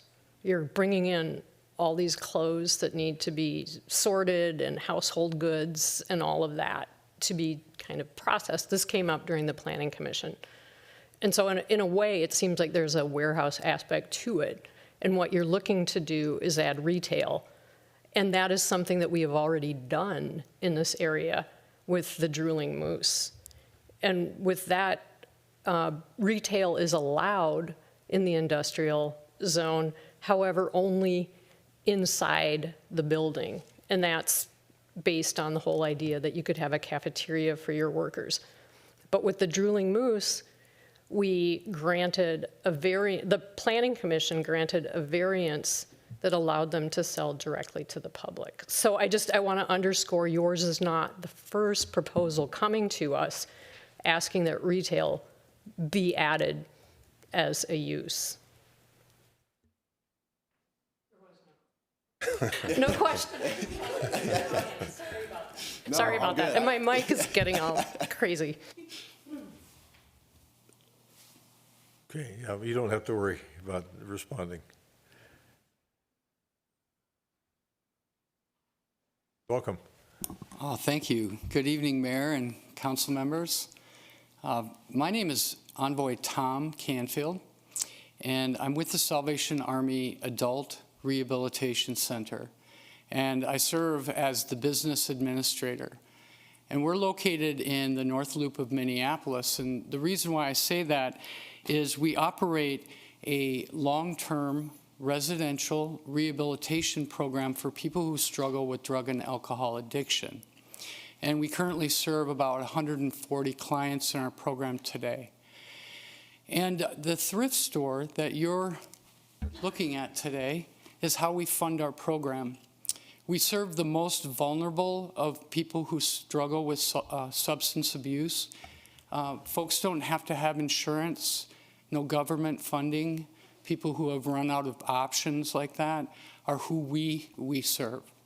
And we self-fund completely through generous gifts of donations from people who want to give up their clothing or their household items. And you're right, we process them on site, and then we merchandise them in our store and offer them at a discounted rate to people who enjoy thrifting or people who want to save money. We've attempted to come to Edina in the past, and we're unable to due to zoning challenges, having to be under 2,500 square feet. We're also a 501c3 nonprofit, and we can't always get into the areas that offer retail rates. Or many times we look at properties in this area and they're built into the leases. There's language that says they won't allow thrift, and that's what makes this location so perfect for us. It has a large warehouse area where we can create an easy drive-through that's safe and heated and well lit for people to come and drop off their items, and we can take them. And it has ample room for show floor. And we create a sustainability project around all of our stores where we would have an impact of saving upwards of between 500,000 and 1 million pounds of items that normally would be sent to a landfill. And so I would like to open up if you have any questions for me about the Salvation Army and what we attempt to do. Yeah, thanks, Mr. Canfield. I think we do have some questions. Councilmember Pierce. Thanks, Mr. Mayor. Not sure who this question is for, but the first question is, are you purchasing the building? Are you the owner or a tenant? Just trying to understand the business construct. We are a tenant. We are not the owner of the building. Okay. Okay. And then I had a question for Director Teague. When I look at this building, it seems to fit the purpose almost perfectly. Like it's like going over to the Salvation Army and Hopkins has the drive up. They have a little warehouse where they sort goods. So they've got a retail store out front, and it's all in one building, kind of similar to this. And then to the point Member Risser made, I do buy chocolates from Drooling Moose. It's not on this street, but same idea. So I'm just curious why the position the staff is of saying no. What's the reason behind that? Yeah, the main issue is this would be a retail use as the primary use of the site. This would be 65% of the building, where the Droolin Moose, the retail portion is about 5% of that total building size. So that's the difference. Is this is a retail as a primary use of the site. And so is that, just from the staff's perspective, I still struggle with what you're suggesting. I understand what you're saying, but is that you're not supportive of varying away from that? Yeah, the reservation that staff would have is, let's say we amended the ordinance to allow secondhand goods sales in the retail or in the industrial district as a primary use. The retail space really operates no different than any other retailer. So might another retail use wanna seek out the industrial district because the land is generally less valuable. So over time, you may lose your industrial zone properties to retail uses taking over. Thank you. Member Risser. I have a story and a potential solution that does not involve rezoning or a comprehensive plan amendment. And I have some images that I've asked to be made available. The story, and actually this is 100 years ago, In 1926, the village of Euclid stood up against Ambler Realty Co. And Euclid is in Ohio. The realty company was in Cleveland. And so they went toe to toe. And what they were protesting was that Ambler wanted to put in industrial right next to the residential. And this was at a time where people were really becoming aware of the health concerns that happen when you have industrial right next to residential. So it's the most intense use versus the most least. And so if we could look at the land use Hennepin County JPEG at the bottom, one of the things that I'm really struck by is that, in a sense, we've advanced 100 years. And because of the way our comprehensive plan had layers in it, and there was the office residential, we put office residential over our industrial, thereby creating the precise situation that the Euclidean zoning of long ago sought to eliminate, and that was having residential right next to industrial. And if you look above your parcel, you've got more residential. And I do understand, we really do want to protect our industrial. I think there is a way to look at our zoning for industrial and say for industrial parcels that have future land use that lowers the intensity of the use, which is this area. It's not the Cahill area. Okay, so we're very specifically only focused on this. We will allow those industrial parcels that have lot lines that are shared with residential to allow retail. And so that would not be a lot of parcels. It would not have the dramatic impact that the 4 other possible plans have laid out. And I do agree with staff. Those are very creative plans, but they do carry consequences that we really don't want to have. And so with this version, what we're doing is we're taking a much more boring path, if you will, and a much more established kind of path, and simply looking at the zoning and figuring out how it can respond to increasing demands. Because as I noted before, yours is not the first warehouse concept that would like to also add retail. And after watching the Planning Commission review, I heard that there was a willingness to expand secondhand store size. So we've got, that taken care of. But we just need to try to think a little bit more on a basic level, the way, planning when it started was. And I do agree in one of the documents you say, this is page 3 of 8, and I don't have the whole thing, but item 6, the zoning code is outdated relative to market and policy conditions. The current code was written for a different era of Edina's growth when single-use office and industrial districts were more active and market viable. I'd also like to add that if you look at what is allowed in our commercial zone, you see things that are also allowed in our industrial zone. Okay, so you have banks in both.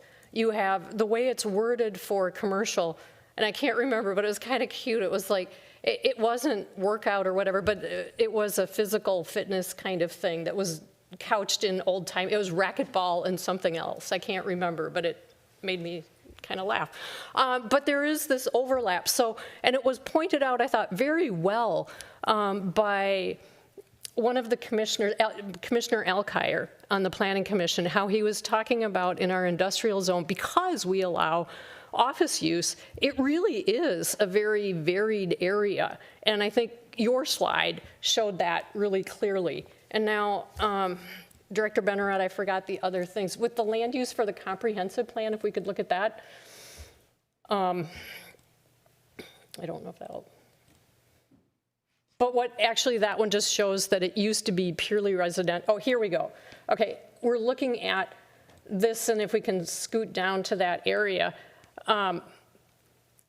you can really see, okay, and that big darker pink is commercial, and that is our fire station area. And then you can see the industrial use in this area, that's the purple. There really isn't a lot of industrial actual use, okay? So I wanted to bring that in, and that's what my other image showed as well. So I don't know if I have another image that I haven't shown yet tonight. With the Edina zoning map, yeah, so here, just residential, the purple PUD, there's you, and then there's just another industrial, but as shown before, these are very different. And then finally, if we could get to the code with the planned industrial district, I do want to highlight item 5, because it does talk about accessory uses being allowed, but only on the inside of the building, okay? And so we've already moved beyond that with the drooling moose and the variance granted by the Planning Commission. And I think, you know, the idea that retail, and you are combining it with warehouse, so it's not like you're completely abandoning the industrial vibe, if you will, that is very much there. And I think, you know, again, this would not have a huge impact, and it would be just dialing it back. We don't have to do a comprehensive plan. We don't have to do rezoning. What we need to do is look at the language within that. So that is, and I do want to just say, I think we're tasked, one of the things we need to do is figure out how not to generate so much waste. And this would be something that would really help. I know a lot of people who end up driving out of Edina to drop off their goods. I personally went to ARC Value Village yesterday to get this sweater. ARC is my go-to place, and we donate there, which is really, you know, a great thing, but I would love to be able to donate closer to home in Edina. Another point that somebody raised is that being across from the fire station where there's this new community room, that might be an opportunity for you to do programming. So I think that's all I've got, but I really do think, you know, we could celebrate the 100-year anniversary of Euclidean zoning by applying basic principles to our zoning code. Thank you, Member Russer. Member Agnew? Any questions for the applicant or the staff? No, I don't have any directed questions. Thank you. Member Pierce? Mr. Canfield, let me ask you, do you have any photos of any of your existing operations of a same or similar nature? I don't in this presentation. Not in this presentation. I'm sorry. We can provide it easily. It sounds like Member Pierce has been over it. You have one in Hopkins, it sounds like. No, that's a Goodwill location, but we have a location in Bloomington, Burnsville, Lakeville, St. Paul, 3 in Minneapolis. Let me write those down. Bloomington? Burnsville, Lakeville. Okay. 1 in St. Paul, and 3 in Minneapolis. So Bloomington's the closest for us? Yes. And what's the address there, do you know? It's on 98th and Lindale. 98th and Lindale? Yeah. Okay. Okay. Councilmember Jackson, go ahead. Yeah, I've got a question. So this is currently zoned planned industrial. It's guided in the comprehensive plan to be residential commercial. So it needs to be rezoned, office residential. And so it needs to be rezoned anyways because we're supposed to line everything up. What is the main difference between office use and retail use? Because I remember at one point 70th and France was going to have a grocery store in it, and that was an office building. So tell me a little bit about the theory behind the difference in office and commercial, or and retail. Yeah, it's allowing that retail as a kind of a secondary use, not the primary use on the site. So that's the issue that staff is wrestling with. And what's the not justification, but the theory behind the differentiating between retail and office? Why do we do that? I'm sorry. Yeah, no, that's a good question. The reason behind it, I couldn't exactly say why we don't allow retail in an office district as a primary use. We allow it as that secondary type use, but Because I know there's a lot of coming and going from retail, but with an office, there's a very intense at 8 o'clock coming and 5 o'clock going. So in a way, it's kind of a wash as far as traffic goes. But I mean, it just, it checks a lot of boxes for the community to do this, but the zoning is very complicated, so. It is. As we have been talking about this with the Planning Commission, it really, these are the kind of issues that we need to sort out on a big picture, big scale with the comprehensive plan. You know, do we want to allow these uses, not only here, but in similar areas in town? So I guess that's a question for the developer on the timing of this, that this is really, to me, a compelling idea, but we're just in next year, 2 years, I guess. In 2027, we'll really start the conversation about rezoning. Is your time frame pretty urgent on this? Maybe for either one of you to ask, because this is a conversation I think the community would really like to have. We have tentative terms agreed with the landlord on this. So Carlson Partners is representing Salvation Army, and then the landlord is on the opposite side of that, and we have tentative terms agreed with them. I think our preference would be to try to achieve this sooner rather than later. The Salvation Army wants to be a part of the Edina community, and we've been waiting for a number of years to do that. Okay, good, thank you. You know, candidly, one of the things I worry about is, I remember several years ago before the Southwest LRT line was built over at Blake Road and Excelsior Boulevard, there was a facility over there that did this. I don't think it was Goodwill. I don't think it was ARC, but I can remember. It's Goodwill. Was it Goodwill? It was a drive-in, and it always seemed to me like it was really messy. There was clothes that people had just dropped off on a Sunday when they were closed, and there was trash blowing around, and that's kind of why I wanted to see a photo of one of your operations. I'm going to drive down and look at the one on 98th and Lyndale, but I don't think you want to see that. We don't want to see that. We turned a project down called Green Drop. That was kind of the same concept, but nobody there to manage it. And you've got a big store operation, and it looks like what you'd propose would be people would queue up in a line, they'd drive into a garage. You might leave the garage door open, but you could also close it, and then they'd unload and then open up a garage door and they go out the other side. Correct. Is that kind of the concept of it? Correct. And you open the garage door again and somebody else comes in, and Yep. and you've got people taking care of the property, and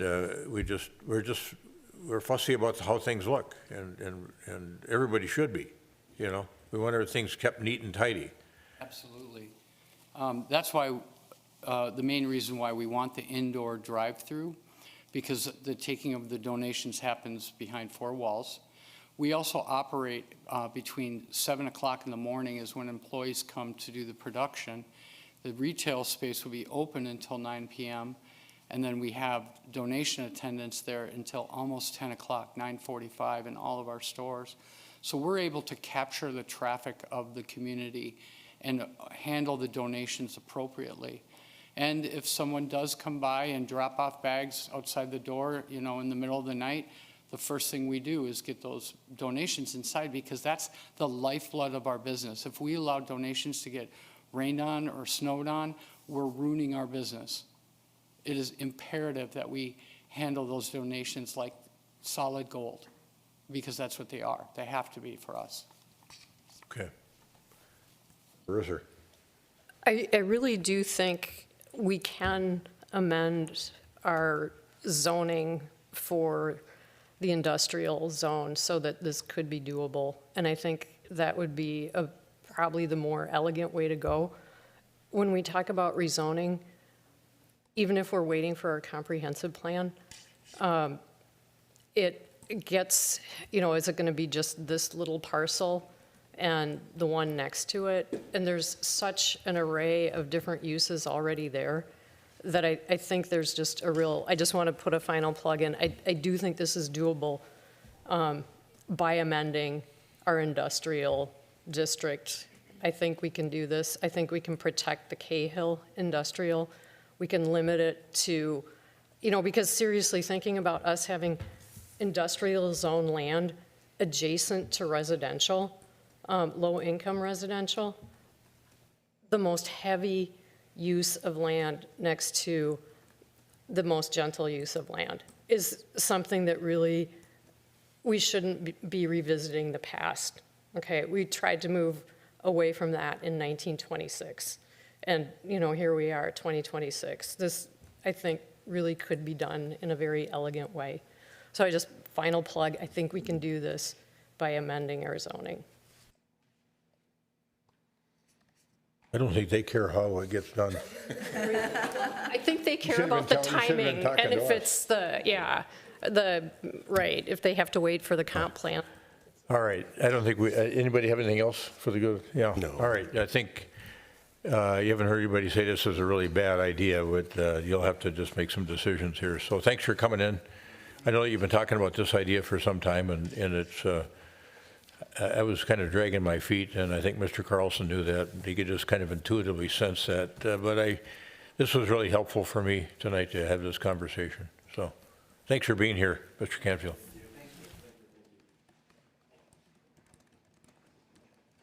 I do think that we have to, just addressing this to Director Teague, I think we do have to kind of figure out how to continue to protect future use of the industrial zone. That's what I heard you say is the biggest challenge. But then how do we figure out the way to not destroy that for future use? And you do that through a comprehensive plan process. But then how would you structure this today, if you will, to allow this use? And so I think it's not just incumbent on the client. Like, we have to really partner with them to figure this one out. Agreed. Okay, thank you, gentlemen.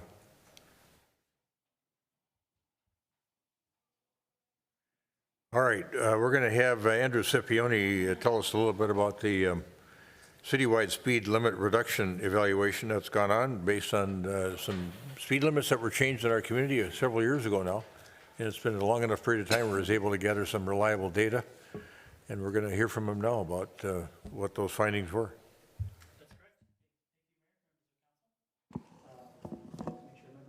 On here. There we go. Thank you, Mayor and members of council. Yes, so I will be providing an update on our citywide speed limit reduction initiative and providing some data on traffics and speeds that we've seen since implementation. So for a little bit of background, as a reminder, the city reduced speed limits on most local streets in 2021. This was done after state legislation was changed that gave cities the authority to make those reductions.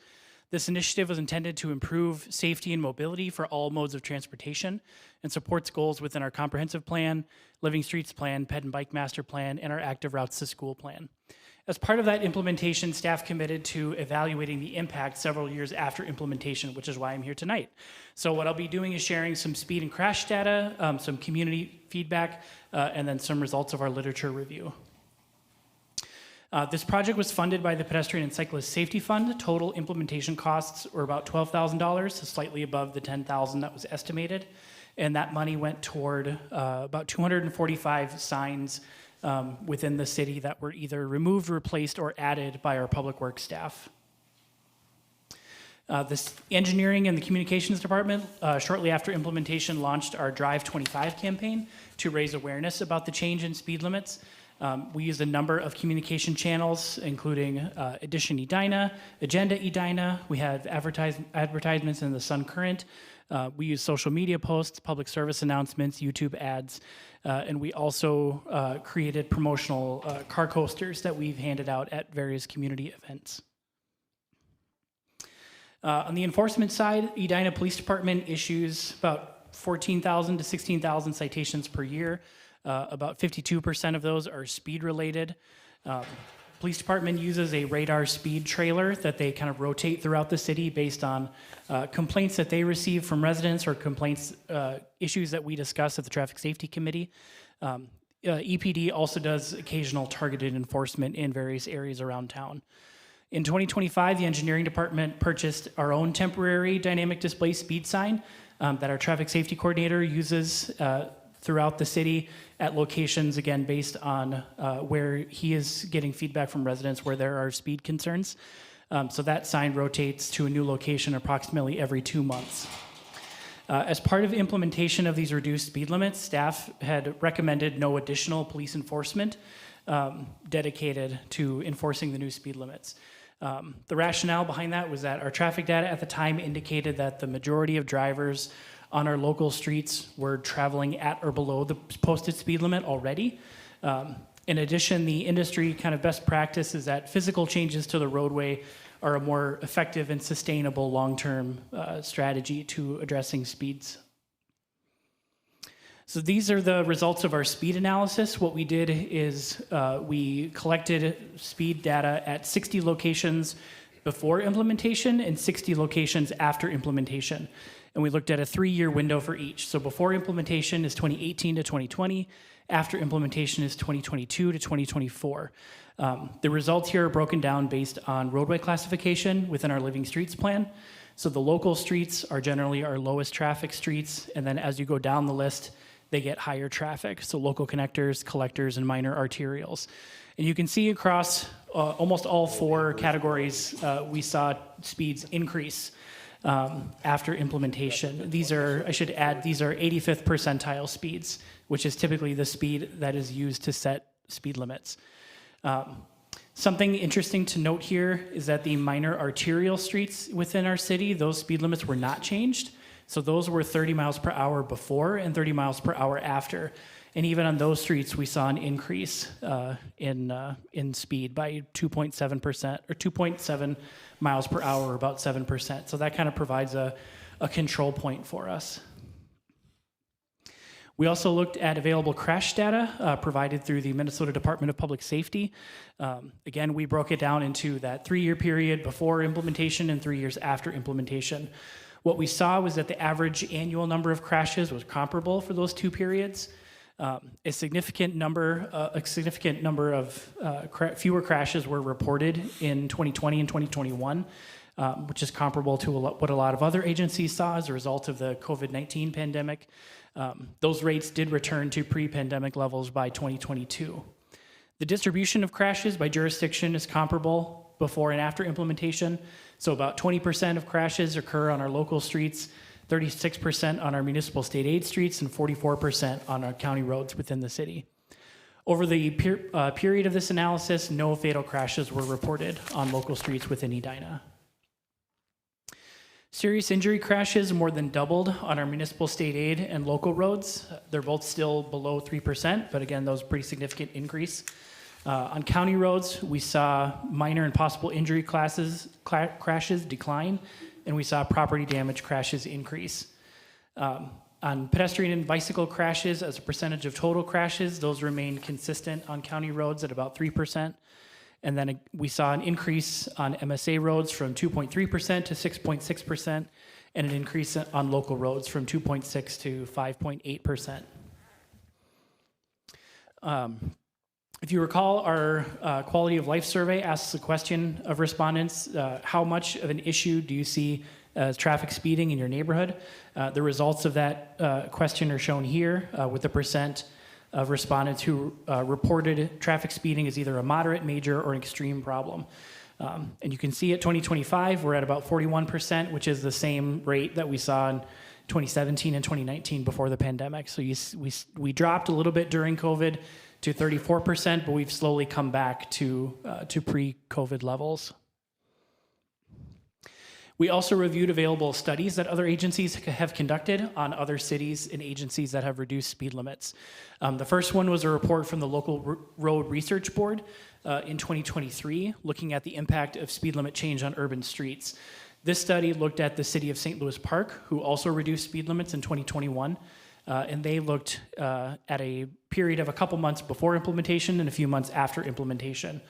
What they found is a considerable variability in speeds between a 7 mile per hour reduction and almost a 2.5 mile per hour increase. This report also found that the changes in posted speed limits overall did not lead to speed decreases, But that study also suggests that driver behavior may change over a longer period of time. MnDOT also produced a study looking at a wider range of cities who implemented this change. What they found is that most measured speeds increased from 2019 to 2023, which is consistent with our local findings. They also found that fatal and serious injury crashes remained consistent, and total number of crashes decreased slightly. The local road research board is currently following up on that St. Louis Park study from 2023. That work is still in progress and we're tracking it, and we'll happily share the results once that is available. So overall, what we saw was that vehicle speeds tended to increase after implementation across all roadway classifications. And again, because this occurred on minor arterials when no changes were made to minor arterials, suggests to us that there are other factors in play beside just the speed limit reduction itself. Overall, I would say the speed limit reduction did not result in a measurable change in overall crash frequency on our local roads. Crashes involving vulnerable road users increased on our MSA and our local roads. It's important to note that this analysis does not fully account for other compounding factors, the largest of which I believe are the impacts to traffic patterns as a result of the COVID-19 pandemic. And based on the quality of life survey results, it appears that public perception of speeding on local streets has not changed from pre-pandemic conditions. So I feel it's important to note, and as we stated from the beginning of this initiative, reducing speed limits is one strategy in a comprehensive approach to addressing vehicle speeds. We knew that this wasn't going to be a panacea. This is just one option in our toolbox. So there are a number of actions that the city is also doing that staff recommends continuing to do to support this effort to improve safety and mobility for all of our users. Those actions include implementing street width reductions as part of our roadway reconstruction projects. We currently allocate about $20,000 a year from the PACS fund to specifically fund traffic safety improvements that occur outside those roadway reconstruction projects. As I mentioned before, we utilize our own dynamic display speed sign to supplement police enforcement efforts. We're continuing the Drive 25 advertising and marketing campaign, and we're going to continue to monitor traffic and crash data for the next 3 years, again, to see if there's a longer-term change in driver behavior. Some additional actions that I would be interested to hear council feedback on as part of our Safe and Equitable Mobility Action Plan. When that is adopted, we plan to prioritize the safety improvements that are identified at those high-risk and high-priority locations within that plan. We're also considering implementing street width reductions, not only on our roadway reconstruction projects, but also as part of our roadway maintenance projects. So our bituminous overlays provide us an opportunity to narrow travel widths and or to, in some cases, reallocate public right-of-way for cyclist infrastructure. We're also considering purchasing an additional temporary dynamic display speed sign, just so that we have two in our rotation. We can perform more enforcement through more areas of the city. And staff would also be interested in increasing the PACS fund revenue for multimodal infrastructure and safety improvements. If you recall, the Transportation Commission a few years ago had completed an initiative where they recommended a doubling of the PACS fund. I don't necessarily recommend that level of funding, but I do think I do want to emphasize how important the PACS fund is to making these safety and infrastructure improvements in our community. So with that, I will stand for any questions you may have. That was quite a piece of work. Not heartening, but quite a good piece of work. Questions for Mr. Scipione? Councilmember Jackson? When does the discussion about the allocation of the PACS fund come up for discussion? I know we have an annual discussion on that. Budget time. Budget time? Mm-hmm. Okay. So, and for second half of the year. I'd like to spend a little bit more time than we did before. It seemed like it was a lot of information in a really short period of time when we talked about this before. So thank you. Not only allocation, but potential increase too, or just everything? Yeah, I think, the build out of the sidewalks, we had a comment earlier, 50 years, it's just too slow. I don't know what the solution is, but I'd like to spend a little bit more time than we did last time talking about that. Other questions, comment? Member Risser. I just want to say thank you for all the work that you put into this, and also for emphasizing that the slower speed signs, it's not causation, that it's probably something else. And I appreciate that we're going to hear more about this continuing in the next 3 years and all that. So thank you. I remember Risser is, like the rest of us, kind of worried about that inverse correlation. We lowered the speed limit and the speeds went up. Yeah, it is alarming, but I think it's also, we should take some comfort in the fact that it's not a result that's unique to Edina. Again, based on that literature review, what MnDOT has been studying, it seems to be consistent across other local agencies, which to me suggests it has more to do with changes in driver behavior coming out of the pandemic than it does necessarily that reduction in speed alone. Yeah, well, I think, yeah, that's a good point too. I think we'd like to see a visit with Director Bennerod about some communication strategies that we could develop around driver behavior, trying to get people to slow down. Okay, all right, yeah, Councilmember Agnew. Do we have any data from cities that didn't decrease their speed limit to 25 to understand if they saw similar increases in speed? That's a good question. I don't have that offhand, but I would be happy to reach out to a few of our neighboring cities who did not change their speed limits to see if they have that data. That might be helpful in just understanding, to your point, like, is this just a general trend or gets to the causation correlation point? Thank you. Yeah, that's a great question. It also caused me to think that why don't we look other places in the world to see where they've been effective on reducing speeds for motor vehicles and how. Okay, thanks for that update, and thanks for being with us this evening too. Happy to be here. Sitting in for your boss. All right, next we've got a matter that we are dealing with on a second reading basis, and that is the firearms, what we call the firearms ordinance. And Manager Neal, I'll turn to you on this one. Thank you, Your Honor, members of council. The action tonight is second reading of ordinance 2025-17, which amends chapter 22. This is an ordinance that we have been referring to as a firearms safety and safe storage ordinance. It modifies chapter 22 of our city code.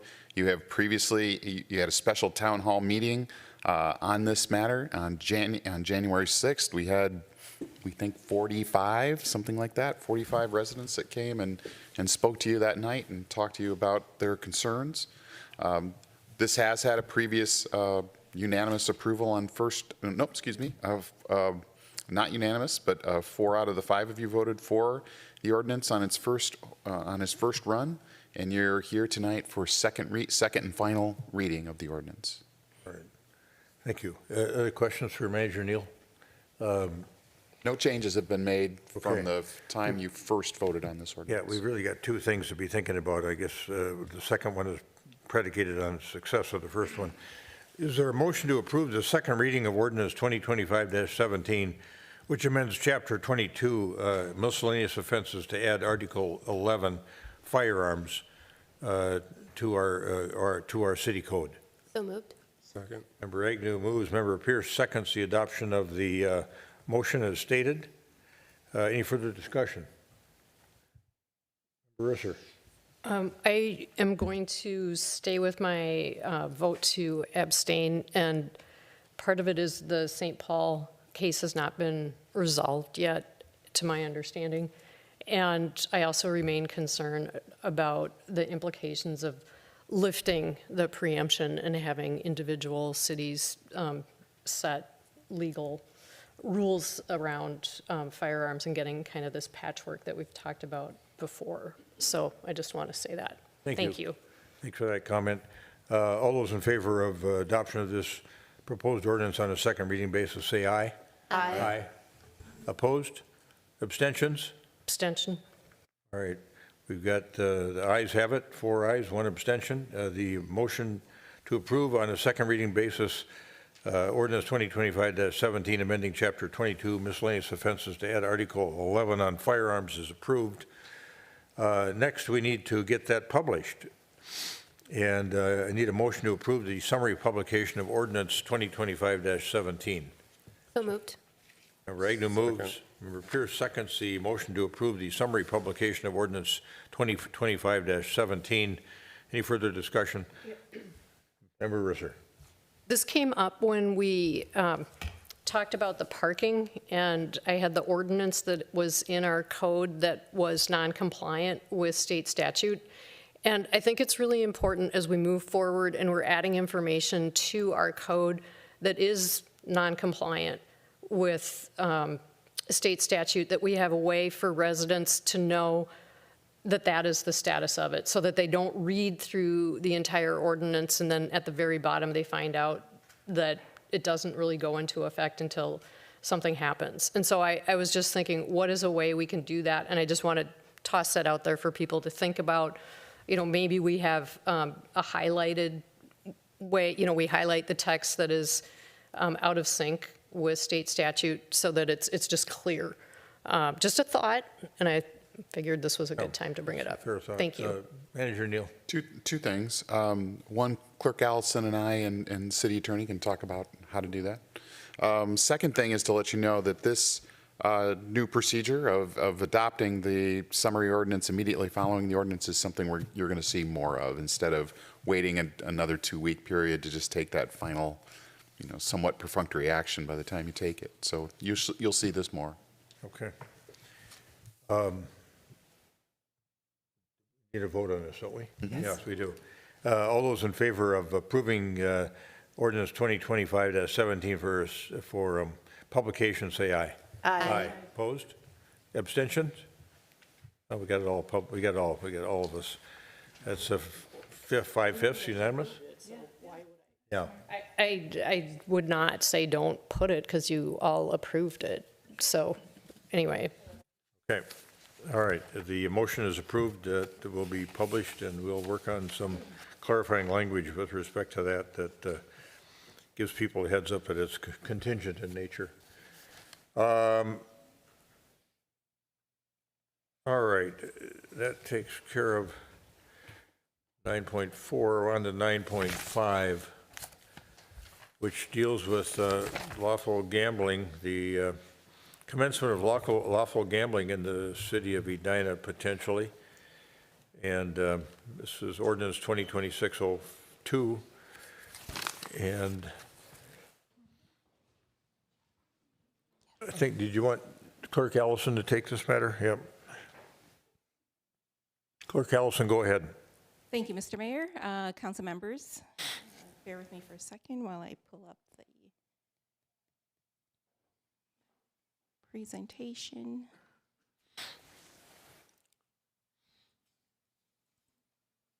I don't have a long presentation for you tonight. It's really to show you the recommendations from last time around. And actually just to point out that, or to do a check-in to see if you recall seeing the staff report that explains the questions, the responses to the questions that you had last time around. Could multiple organizations share charitable gambling proceeds? And Attorney Kendall did provide a response to that. And the response was that they could do that if it is allowed by state statute. It's not something that council could control. That is totally within state statute if it's allowed. And also the next question that you had was, could Red River Kitchen get a premise permit because Red River Kitchen is located within a city property? And the answer is yes, they could by amending the lease that they have right now with the city. That would be allowed. With that, I just wanted to remind you of the recommendation that was made last time around, and that was to repeal and replace the lawful gambling ordinance and to allow 3 premise permits. And that was initially to allow us to pilot how this would work for us as staff, so that we would be able to understand the administrative process and workload that would be required for this new process that we would be, that you would be putting in place.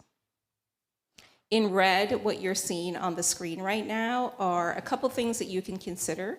And that would be, if you wanted to, you could consider allowing more than 3 premise permits. You could also consider allowing 2 permits per location. So for example, Red River Kitchen could work with 2 separate nonprofit organizations to have, to allow premise permit gambling at their location.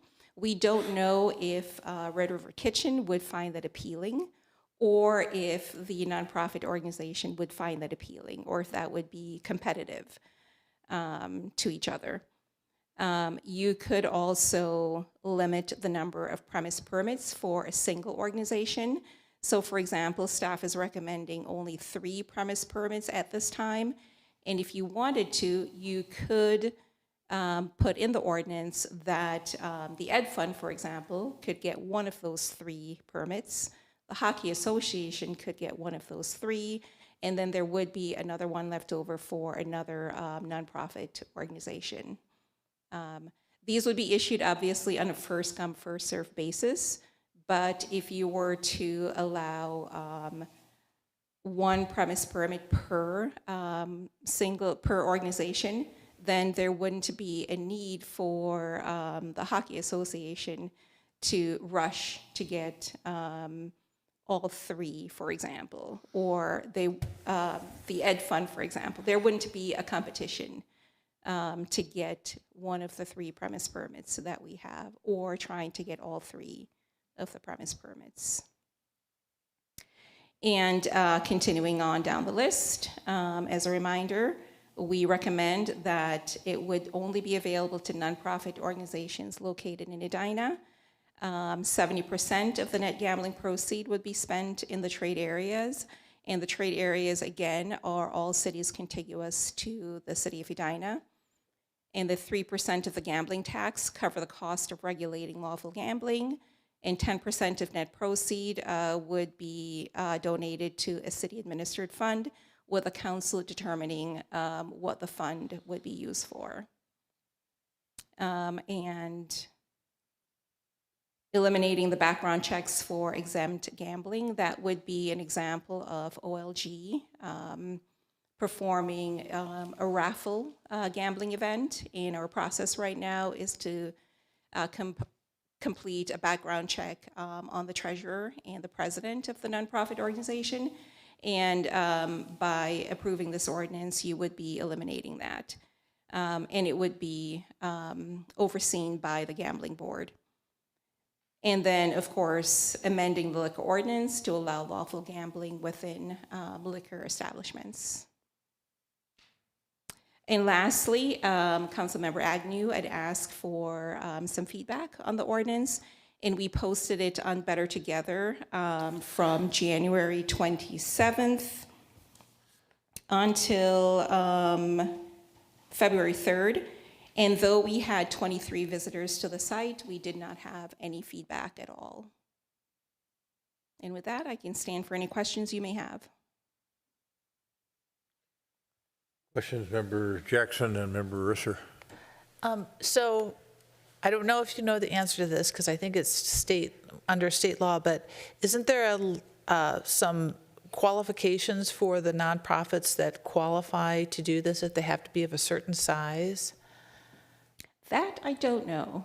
I think you have to be a 501c3, don't they? Yeah, but I think my understanding is that they have to have a certain number of board members, and there's quite a bit of background check, I think, on the nonprofits. So, I was once a member of a nonprofit that was very small and a lot of fluidity, so it has to have a certain amount of bulk that it's not going to, that it'll be reliable. Yes, I do recall that in my research, seeing that. I believe that there is a minimum of 15 members. Don't quote me on that, though, but I do believe that there are some requirements to qualifying for a premise permit. And do we have any and it's okay if you don't know the answer to this, but do we have any feel for how many of those type of 501c3s exist in Edina right now? No, I don't. I'm not aware. Okay. So I'll just say I'm in favor of allowing more than 3. I was initially going to say just get rid of the limit altogether, but I think, I'd like to come back in a year. So I'd say maybe 6 at this time, and then come back in a year and see what the workload is like, because my understanding is that several of our neighbors have no limits on the number of permits that are allowed. So I think like Minnetonka and St. Louis Park and Golden Valley were some of the cities that came to mind that don't have a limit. So I don't think we should, but I also am aware of staff time is limited, and so we get it started, but I think I'd move it up to 6. Thank you. Member Risser. I have a question about the 10% of net profit going to a city-administered fund, and I'm looking out into the audience, and I'm wondering if my fellow council people would be open to having somebody who knows so much more than I do from the audience step up and address this issue. Because I'm concerned about the amount of profit that will make its way back to the entities that would benefit from the pull tabs. You want to first ask Mr. Neal how we came up with those percentages for the city? Sure, yes, please. Sure. These percentages, I believe, are statutory percentages, right? These are max percentages. And what I was going to propose to you in terms of what the city would do with its share of this money is to use it for community events, special community events, 4th of July, things like that have a community-wide appeal. It's one of these things that if you don't take it now, you won't get it ever in the future, because in the future, you will be taking money out of the pockets of the people that are receiving it. And so if you set it up like this in the beginning, it's safer and everybody can be on the same playing field. Is this something we talked about before, or is this new? It was in the previous presentation. It was included in the previous presentation. Is that what you mean? Yes. Correct. Okay. I'm just wondering if I had I'm just not remembering it. Okay. Also, this 10% can be used towards other charitable organizations, according to state statute. So other charitable organizations that qualifies for this could benefit from this 10% fund. Okay. I'm concerned about, well, could we hear from? We don't have public testimony on this. Yeah, no Okay. public test, but what's the concern? The concern is, I got an email that went through all of the expenses, and the concern, I think, is that the amount of revenue that will be generated with the 10% coming out will bring it down to about $6,000 a month, which may discourage people from actually trying to do this. And so it's a chunk of money, and I know, I understand the rationale of we should take it now, otherwise it'll be as if we're taking it from. But I think I always thought of this as something for the Booster Club and funding them and other charitable organizations. So I guess that's my concern. What was it? What did we see was the amount of money that was distributed by, like in St. Louis Park, by bunnies, I think? Was it $1 million a year was going out to charitable purposes? I can't speak to that, but from the presentation that was given by the Ed Fund, they did include the option of giving back 10% of net profit. So I believe they're supportive of doing that because that is required by state statute. Yeah, that wasn't the question I had, though. I'm trying to figure out, remember Risser's question, which is a good one, is how much money do we expect to be raised in Edina annually by charitable gaming? That is hard to say at this point. However, again, going back to the presentation that the Ed Fund presented, it seemed like it was an enormous amount of money that could be raised based on what is being raised across the state right now. So it's hard to say exactly how much would be raised in Edina. I don't know that we can pinpoint that until the ordinance is approved, and then we can start collecting some data. Yeah, I realized that was fairly speculative, but I was thinking Bunny's at least was an example of sensitive amount of money being raised in another community. I just don't remember the amount. Yeah, I did not look into that. I'm sorry. Okay. I had a question. Yeah. And I'll tag along what I was thinking about there. Go ahead. So the last time you also talked about the expenses for the city to manage this. And that's what I thought part of this 10% went towards, but I could have that wrong. So then if it's not, then just explain how did we cover the cost for the city to administer it? It's the 3% gambling tax that will be used to cover the cost of regulating the lawful gambling. So it's a 3% plus a 10%. So 13% total is what the nonprofit organization would be contributing to the city directly. With the 3%, it is, according to state law, you can go between 1% to 3%. We're recommending 3% at this time, but you could very well change that to 1% or 2%. What? The 10% is locked in per state statute. Okay. I'm going to go back to Member Agnew, who I think has continuing. Were you done, Member Risser?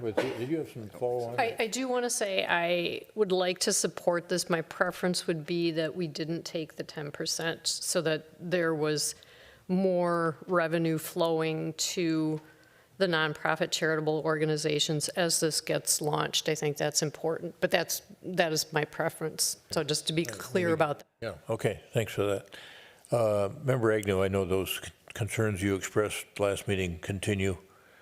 Have we conducted a values assessment on this ordinance? I know we typically have that as a part of our packet of how it aligns to our values as a city. We have not. Is there a reason we didn't with this? Yeah. I don't know. For like nearly everything? Do values. We don't generally do that, no. In fact, I think you're this thinking is about like the values first- viewfinder process. Yeah, I feel like right? we look at like how is what we're doing aligning to what our values are. I can answer that question. That's a newer process that we started adding to your packet when we upgraded to the systems. I'm not entirely sure why we didn't do it for this specific one, but it's not required. It's something that people have gone through training on, and this one kind of moved pretty quickly, so I'm guessing that's part of the reason that it didn't get done, but. And it is based on a request, right, to amend the ordinance to allow this lawful gambling. Can I So request that we do the values viewfinder exercise to understand a little bit more of how this aligns to our values? Sure.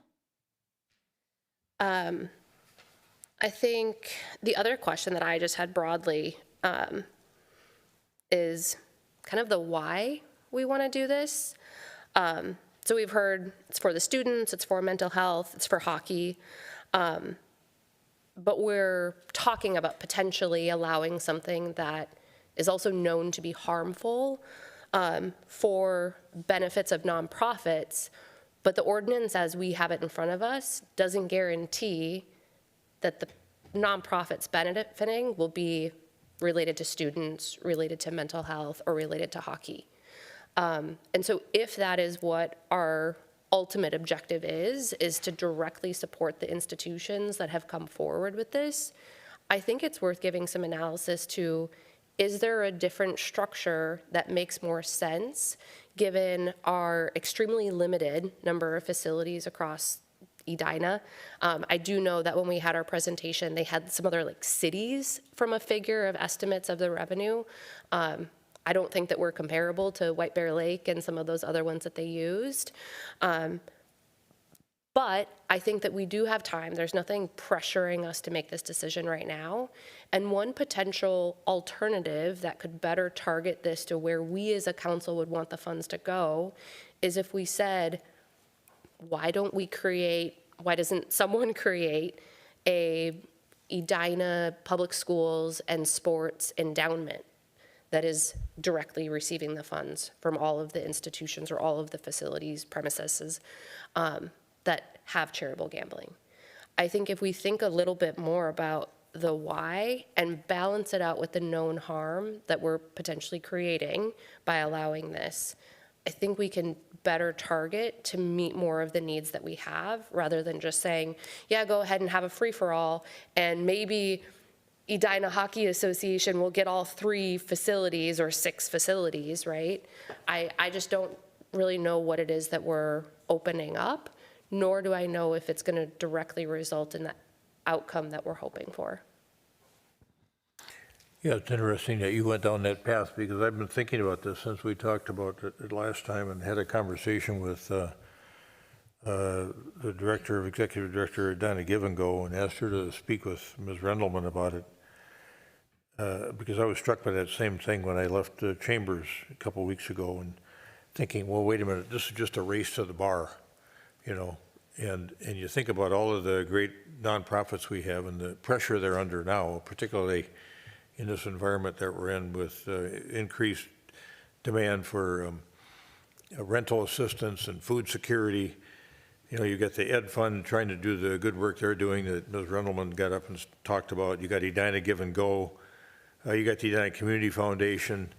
And then you've got all these athletic organizations. There's the Booster Club and the Hockey Association, the Football Association. I mean, it just goes on. And so it's made me wonder about that umbrella organization structure as well, as to whether those nonprofits in our community ought to get together and set up an umbrella 501c3 and decide how they're going to divide up revenue between them through some formulaic method. And I don't even know what it would be. I don't have any suggestions at the moment, but I don't feel good right now about this being a race to the bar.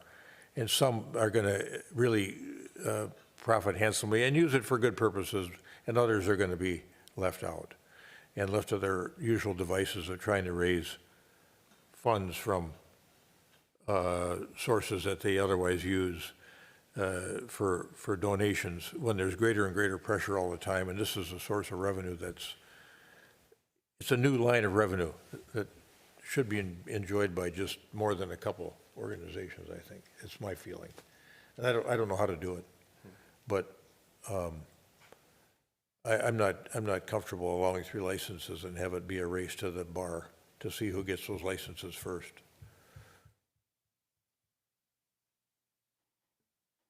Jackson. So I'm going to take the free market approach. I don't know of cities where multiple organizations have, or where one organization has multiple bars that they partner with. I don't know if that's how that works or not. But to me, it's like, I don't want to pick winners and losers. I think if we have an umbrella organization, the politics and fight over that on how that would be allocated will take years to figure out. I don't see that being an easy negotiation, and I don't know. To the question that you're raising, which I think is a good one, why couldn't an umbrella organization be the sole applicant for 3 different permits? If we decided we were going to go with 3 permits on this pilot program, why couldn't one organization get all 3 permits and then have those 501c3s underneath that umbrella 501c3? I will look to Attorney Kendall to answer that. I don't know. I can only tell you what the state laws allow. They allow 501c3s to apply to be lawfully gambling entities if they meet the requirements, like having at least 15 members and being in existence for a certain amount of time and having a gambling manager and other requirements. Could someone try to incorporate a 501c3 with the purpose of giving money to other 501c3s? Maybe, I don't know. That would be a question for the legal counsel for the 501c3. I don't think that's a legal question. I think it's just an internal question. I see 501c3s given to 501c3s. Yeah, they all can. the time. One can give to another. Yeah. So if that's the question, the answer would be yes. Manager Neal.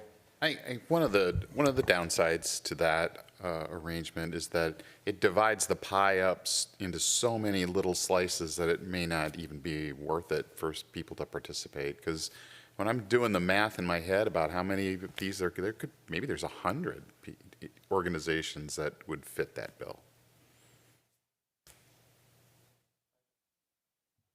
Yeah, Councilmember Pierce. So I don't know what problem we're trying to solve with the suggestion. If it'd be different if we were saying we're against gambling, full stop. But that's not what I hear in that comment of, unless I misunderstood, have an endowment where these funds go and then somebody determines who gets the funds. That was what I believe Member Agnew said. And then give it to an umbrella, 501(c), and then they determine where the funds go. And so I'm not sure what problem we're trying to solve if the process, and so the question is, what does it mean to apply? With this construct, if we're saying nonprofit organizations that are located in Edina can apply for this, what does that mean? What's the standard that would say one gets selected over another? Or is it, I think you said first come, first serve. Yeah. And so if the issue is like who's deciding who's worthy, that's what I'm saying. What are we trying to solve? Is it who's worthy or what? Mayor, if I understand the question correctly, if the concern is that one organization might try to snap up all 3 premise permits that you would authorize, you could just make it so that an organization could have no more than 1 premise permit in Edina, and therefore 2 other organizations would have to get those 2 other permits. And I guess, correct me if I'm wrong, we can restrict it however we want to. Like, and we could be the umbrella that restricts who gets a license and who doesn't. Or is it from state statute, we have no control over who gets it? Yeah, if they qualify under state statute and meet the requirements of your ordinance, then you would have to issue it. Up to the maximum. Up to the maximum number. But to the point you're raising, you could do what Dave is suggesting, and that is no more than 1 permit per nonprofit. Yeah. I'm a little more optimistic than Manager Neal. I think if they're doing $1 million net a year at Bunnies, it's only going to be a matter of time before people are doing well here. And but it might be a downstream thing, so that first year it could be, if we spread it too thin, it could be something to be concerned about. It just doesn't feel right to me that there's winners and losers, as Member Jackson says. So especially amongst all this, I mean, I don't think there's 100. To me, I had there was like a half a dozen of them. But. Oh, more than that. Well, there's a lot involved in being a nonprofit who does this. You have to have a gambling manager, and there's a lot of reporting and everything. It's got to be a 501c3. And you have to be a 501c3. But we already have one umbrella organization who's come forward, and they've offered to bring a lot of people in and handle that process. I like the idea of one premise, one nonprofit. We could write that in, but I don't want to pick winners and losers. I don't think that that's right. So, Member Agnew, you. Yeah, and I just wanted to clarify based off of Member Pierce's summary, I am not in favor of this, right? I think I made that point clear last time. My biggest concerns are the negative impact that it has on lower socioeconomic members of our community. And so the connection that I was trying to make was, if I am in a position to have to compromise on those values that I have of impacting that class, why am I doing it? And what is the benefit? And so that's where I was trying to get to, like, what is going to be the benefit so that we can weigh, yes, there is harm, but there's also benefit. How do we quantify what that benefit is? We talk about bunnies netting, $1 million a year. Bunnies is the top grossing site in Minnesota. So I don't necessarily know that that's our what we will see replicated at every site in Edina. This is also something that I know that we've had conversations on for 4 or 5 months, and I don't have a better estimate in front of me of what we actually think we're gonna get. And I'm just surprised on some of these. Like, we don't know how many nonprofits there are. We don't know if there's 100 nonprofits that are gonna be fighting for these licenses, or if there's 12. And so I think that it feels like we're moving really quick. We have a lot of unknowns. And even I think it's indicative of, I saw the footnote of 23 visitors to the site. I have a feeling that there are a lot more than 23 people in our community that care about this. And so I'm curious, like, how did we communicate it? I don't even think I saw it in the paper this week. Just given coverage, I don't choose the coverage. I know we don't choose the coverage, but there hasn't been much communication on this. And so that might be why we haven't seen as much comments. So that's just kind of why I was getting to, if what we're asking us to do is support mental health, because we can see the direct correlation of the impact on mental health because of gambling, and okay, sure, let's put that money from the harm into the help benefit. But what we're talking about doesn't guarantee that. That's my concern.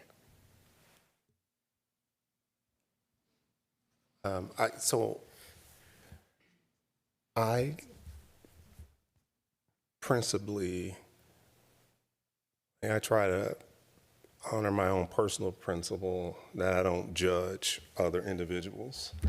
And so I don't know that this is causing harm to people that have a lower economic status. So I think it's dangerous when we do that. To the question of what's the need, man, in Edina, like, so many people think, well, this is a wealthy community. What is the need? And when you look at the data, if the median income is $129,000, 25,000 residents are less than that. 25,000 are more than that. And the reason it's skewed is because those that are more than that make 5 times what the median is. And so when you look at the fact that public schools, 20% of our public school students are on free and reduced lunch, when you start to look at the data, and you understand the numbers of scholarships that are granted for households who cannot afford to put their kid in hockey because they can't afford the equipment. That data is out there. And so that's why organizations like Edina Give and Go exist, to try to serve that population. That's what the Ed Fund tries to do, to serve that population. And so we can look at it through what I'm gonna say is a dirty or dingy lens. And we can choose to do that. But I asked the question purposefully, what problem are we trying to solve? And I'm a realist, guys. If we say we don't wanna try to solve that problem, I'm still on the council, and I'll support that, right? We can make that decision that we don't want to solve that problem. But this is a solution that other communities have used to solve the problem. And we can choose not to do it. I think we should. I liked the idea that was expressed earlier that we take our time on it. That was why you were recommending, you didn't recommend the max. Like, let's take our time to understand what this is. I think it's great to require us to do the value-based view and answer those questions. Well, this is the problem we're trying to solve, and this is how we think this solves it. That's a healthy conversation to me. But I'm not going to sit up here and judge somebody who may do a pull tab at whatever restaurant and just say, well, they shouldn't be doing that because of their mental health or what have you. I'm just not going to do that. But the other portion of let's take the time, do the analysis to see if this is what problem we're trying to solve, does this do it, and what's the right way to structure it to get to the outcome we want. I'm for that all day.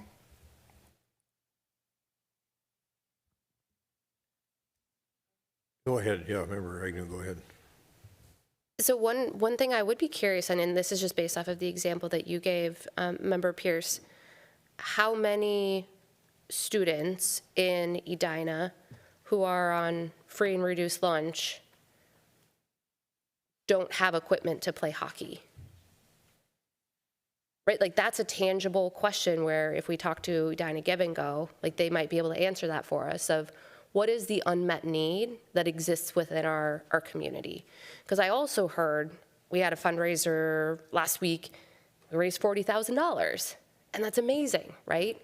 Because we have very generous people in our community. So that's the part. I'm not questioning that this money would go towards valuable things, but I think that a lot of those needs are already being covered. And I don't think they are. Yeah. So Edina Give and Go 2025 served 905 students. They raised $283,000 to serve 905 students, and there were students who still weren't served. And so it is a generous community, for sure. But that's why the organization exists. And so there are, I think it totally makes sense to get the rest of those numbers to show what problem are we trying to solve and then articulate how this solves it. Again, I'm for that all day. But there is an unmet need in the community. And I think this could solve it. Councilmember Jackson, yeah, I've got some thoughts if you want. I'm just thinking about this, what problem are we trying to solve? I think express it this way, at least in my opinion, is that we recognize that from just attending these events that our nonprofits have, understanding the mission they have, whether it's the Edina Ed Fund or Edina Give and Go or Edina Community Foundation or ABC, for example, that they can use more income to meet the needs of the people that they're trying to serve. So, Member Agnew actually got me thinking about it a minute ago, was knowing what the mission of Edina Ed Fund is and the mission of Edina Give and Go, just by way of example, they are helping solve problems for kids in different ways, which in a way to me seems different than what you might see from Edina Hockey Association or the Booster Club, which I'm sure could also use money. Yeah. But it does make me think, as we're trying to find a pathway here, that is there any distinction between sports and other kinds of needs that are more immediate with respect to some of the work that the Ed Fund and Edina Give and Go are doing, for example? So another thought, food for thought. Oh, sorry. If I may. Yes, yeah, go ahead, Member Jackson. We don't have an aesthetics board in Edina, and I don't think we should have a board that says this is the type of nonprofit we're going to support. I understand that there are problems associated with gambling. Again, we are a suburb surrounded by other cities. Every other city around us has pull tabs. The reason we didn't, I assume, is because we didn't have liquor licenses for a long time. And you have to have a liquor license to do the pull tabs. So I don't think it was a moralistic decision to not allow it. I think it was just a logistical one that went with the drinking. I don't want to be in the position of picking winners and losers. I don't feel that that's, my judgment is, I think all of the football, baseball, hockey, all bring benefits to kids that are undefinable. It's not just kids in need. All kids need to get out and be with other kids doing stuff and learning their limits. And I don't want my morality to pick winners and losers on this. I think that it will work itself out. I forgot to add earlier, too, that I think there is a need there, and that's the reason I'm thinking about this, is that this is another source of funds for the needs that exist in our community. And, you know, life's set up with choices, and so you can choose to consume alcohol, you can choose to consume drugs, you can choose to consume, to do gambling, but those are personal choices that people make, and yeah, sometimes it ends up in an addiction, but we don't try to, control that behavior. We have people make those individual choices. So I'm comfortable with the idea of this. It's just how to do it, and this conversation is helpful. Can we call this a pilot program? So what does that mean? I mean, is it a one-year pilot, and after a year we're going to look at whether we want to keep doing this or not, or? Actually, we have not referred to it as a pilot program. The only condition probably that we've put on there, if you agree to it, is to start out with 3 premise permits, just so that we can understand how the staff workload to manage this process. But no, not a pilot program. And if you were to start with 3 premise permits, you could always amend the ordinance 6 months down the road, a year down the road. I think we're down to the question really of whether or not we want to issue no more than 1 license per nonprofit. And maybe I'm sensing you don't even want to do that.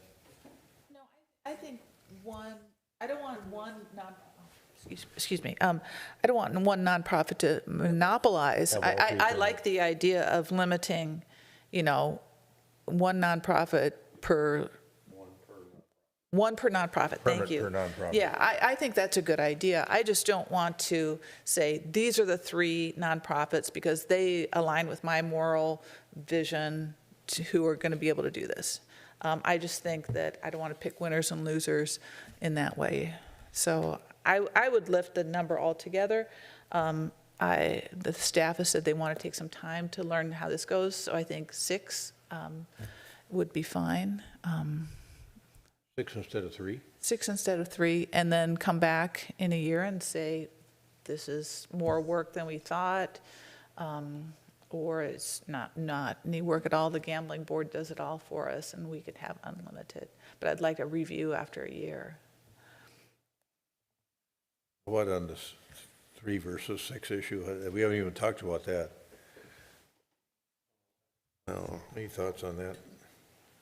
So I am just very pragmatic. I don't have a specific reason, but if staff ever says to me, we need to go slow to see what the work effort is, so let's do less to start with, and then let that judge how fast we go, probably gonna support that almost every time. So I think I would be 3 versus 6. And the opposite.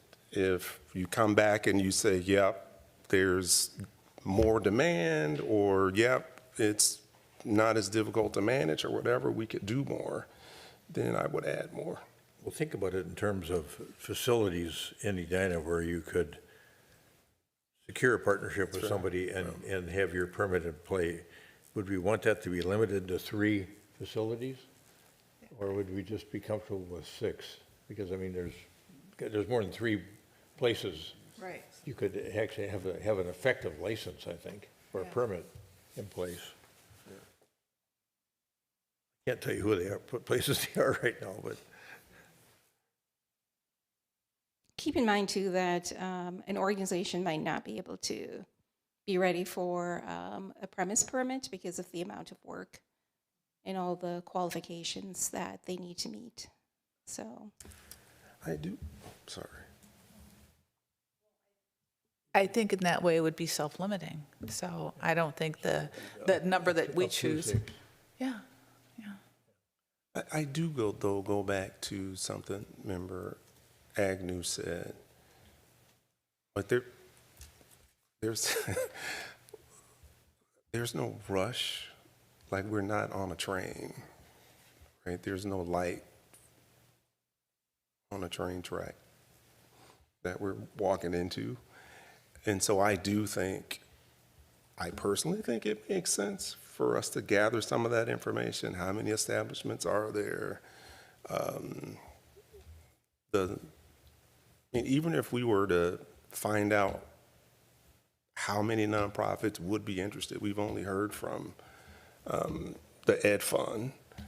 We've heard from hockey and boosters, I think, too. And so that, it just makes sense to me that maybe we would do a little bit more of that groundwork, like Member Agnew suggested,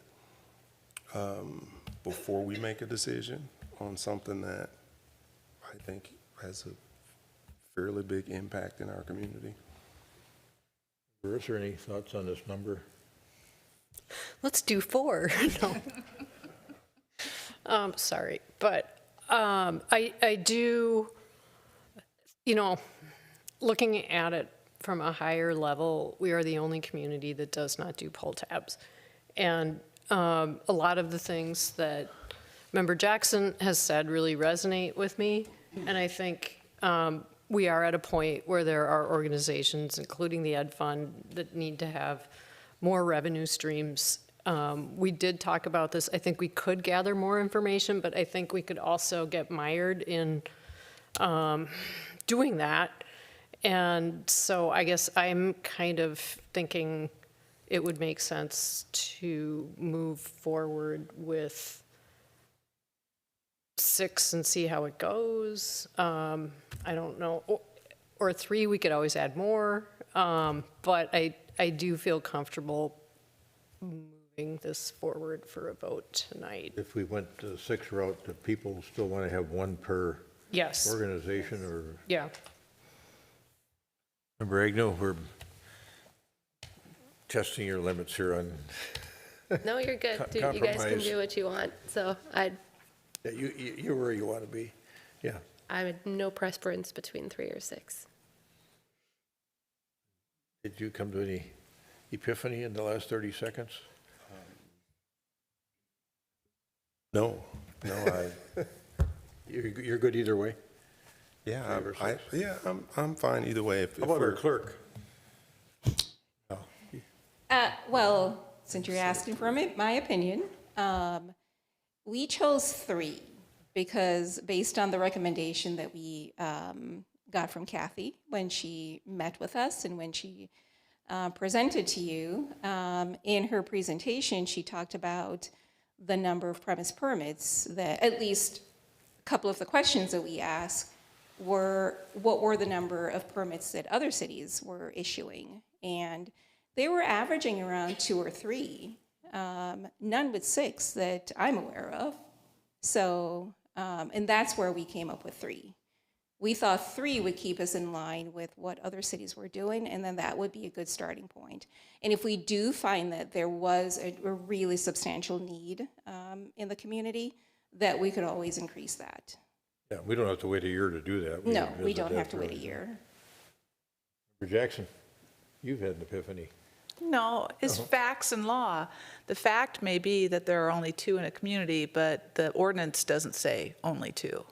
It says, it doesn't have, at least the ones that I looked at, I looked at about 6 of them, and they didn't have any limit at all, and they were comparable communities. So it's kind of, you know, that's the way the market went. Only 2 nonprofits had the wherewithal to do this, because it takes a lot.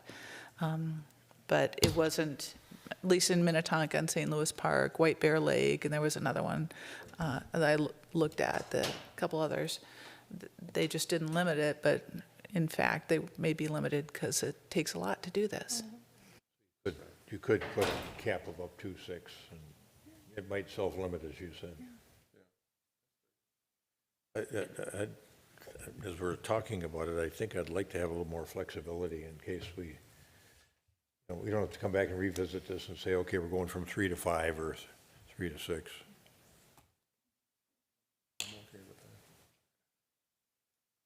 So that one provision that has the number of licenses, change that to read up to 6? Okay. So with respect to ordinance 2020-602, amending section 4-9-9, repealing and replacing chapter 6, article 3, lawful gambling of the Edina City Code, and granting first reading and allowing the issuance up to 6 permits for charitable gambling in the city of Edina. Is there a motion to adopt that ordinance on a first reading basis? So moved. Member Jackson moves. Second. Member Pierce seconds. The motion is stated. Any further discussion? Yeah. We want to make sure it's just 1 per organization, right? Yeah. Okay. Yeah, right. I didn't hear that. Yeah, that's the other part of the motion. Up to 6 licenses and no more than 1 license per nonprofit or per location. It's up to 6 locations. Yeah, thanks for that catch. Then that'll form the basis of the new ordinance that we'll bring to you for second reading. So that's our first reading, and then we'll come back with it cleaned up. Any further discussion? All those in favor of adoption of the ordinance as stated, say aye. Aye. Aye. Opposed? Nay. Motion carries. The ayes have it on a 4-1 vote. Thanks, everybody. That was an interesting discussion. 2026 legislative platform. Manager Neal. Yes, thank you, Your Honor.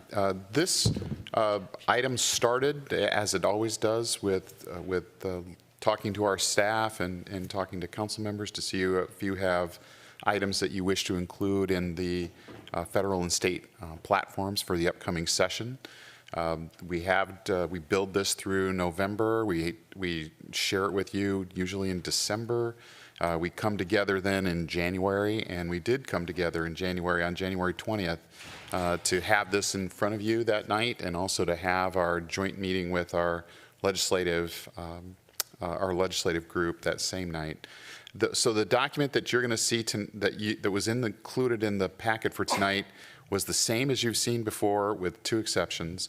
And those 2 exceptions that we've added since the January 20th meeting were based on the comments that we heard from Representative Joachim, who wanted to build use pooled TIF increment financing dollars for affordable housing, so that we could use pooled TIF for our affordable housing trust fund, which she has been an advocate of and was able to get special legislation for St. Louis Park, Hopkins, and Minnetonka along those same lines.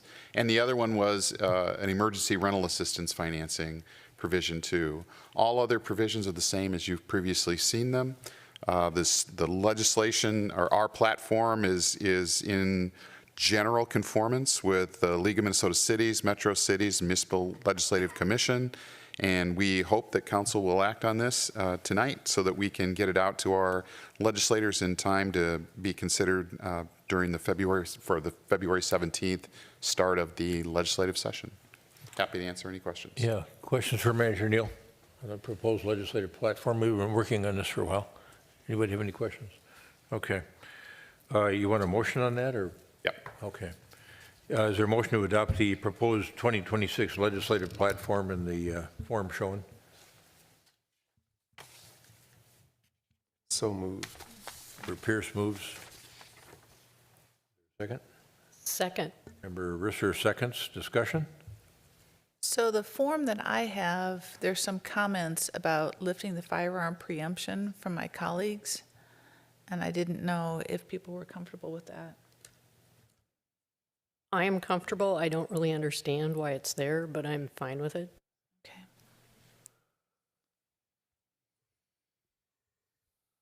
Anything else? Okay. Can you repeat that again, Member Jackson? Yeah, so number 3 on the state, lift the firearm preemption, allow local regulation. You had a comment on the form that I have that you were uncomfortable with this. You're talking about James, right? Yeah, Member Yeah, okay. Pierce, yeah. Yep. Sorry. And this is the version that I got, has both you and Member Risser put comments on it. We wouldn't include those comments in the final document. I think they're just. I they're know, just- but okay. I don't want to pass something that my colleagues are uncomfortable okay. with. Okay. That makes sense, yeah. Anybody else have questions or comments with regard to the proposed legislative agenda beyond that one comment by Member Jackson regarding an inquiry regarding item 3, lift firearm preemption and allow local regulation? Okay. All those in favor of adoption of the 2026 legislative platform as shown, as provided by staff, say aye. Aye. Aye. Opposed? Carried. Legislative platform is approved. We'll get that to our legislators. We are at now the mayor and council comments. Usually we go first with the manager. We have the 2 items that we added. Oh, yeah, excuse me. 9.7 and 9.8. I'm going to pass down. This is something, item 9.7 is the resolution affirming community values amidst immigration enforcement operations. It's the resolution that we went over with the council earlier this evening in the work session. This has been, I think this has been edited, right? Yes. Yes, this has been edited per your earlier instructions, and we hope it meets your expectations.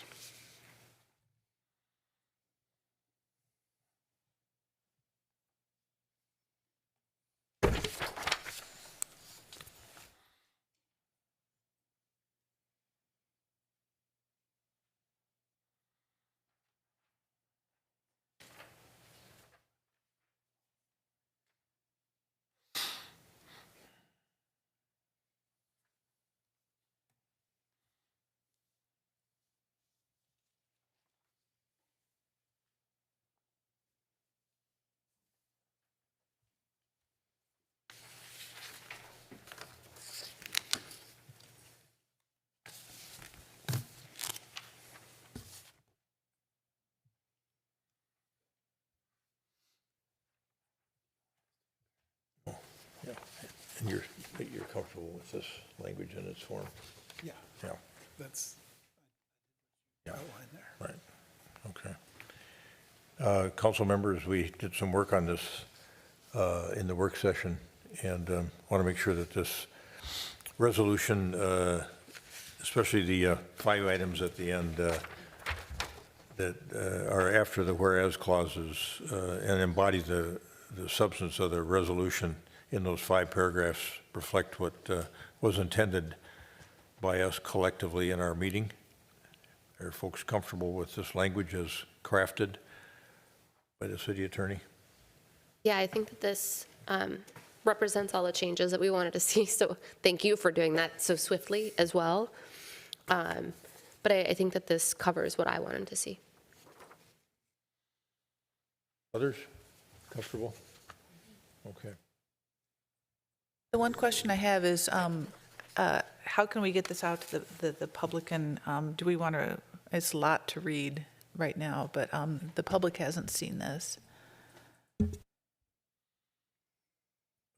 Yeah, so that, I would assume that once we pass it, it would go on the city website as soon as possible. Every time you've issued a statement, we've published it on the website and we've issued a press release. We'd do the same with this one. Okay, terrific, thank you.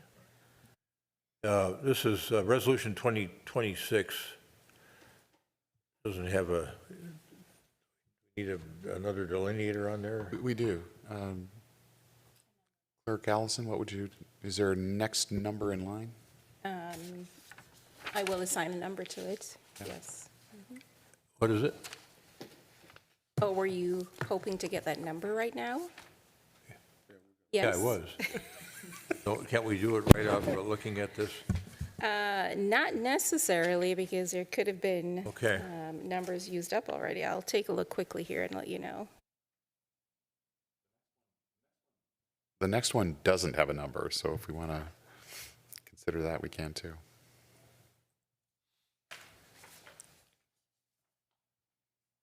Well, do we need a number on here? We do need a number on here, but while she's looking for it, purposes of passage, do we need the number on there? I think we do. Okay, well, let's take up 9.8 then. In the, well, Clerk Allison is Yeah, because looking. I think you're gonna want to read this one also. And what you have is a resolution urging state of Minnesota to swiftly approve emergency rental assistance funding and operations in response to Operation Metro Surge. The letter on the back is a sample letter based on the letter, I believe, from the city of Roseville. This is just an example of what that letter might say. It's just we would propose just a simple transmission letter that we provide to state government all the time. So I do notice that in this letter, it does talk about the eviction moratorium.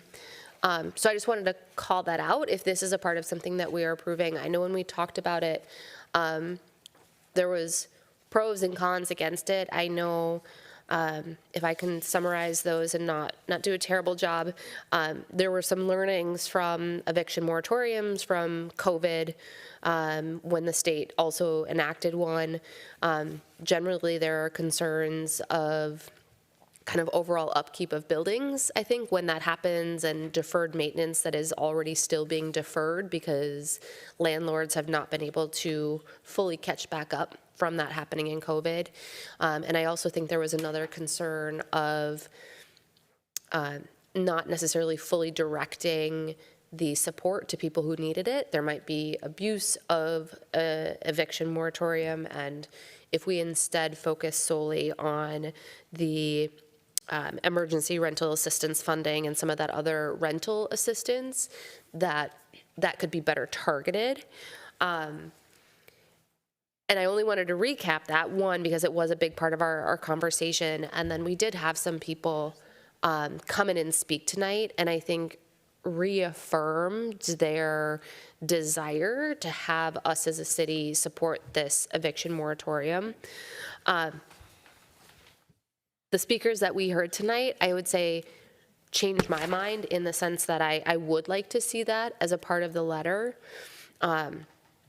And in one sense, right, it's important that we agree, right, or like we buy into what it is that we are sending a letter and asking our governor to do. And in the other hand, I also appreciate the experience and the purview that our governor has. And in his position, if he feels that an eviction moratorium isn't the right thing, he obviously doesn't need to do it just because Edina sent a letter.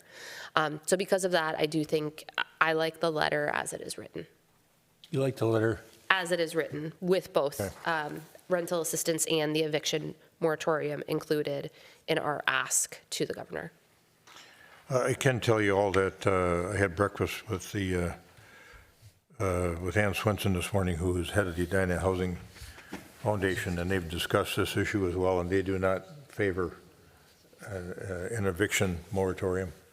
They are worried about the things that you expressed as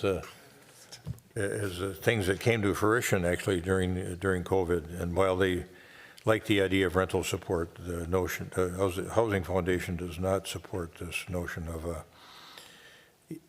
eviction moratorium. And I think I wouldn't support it either.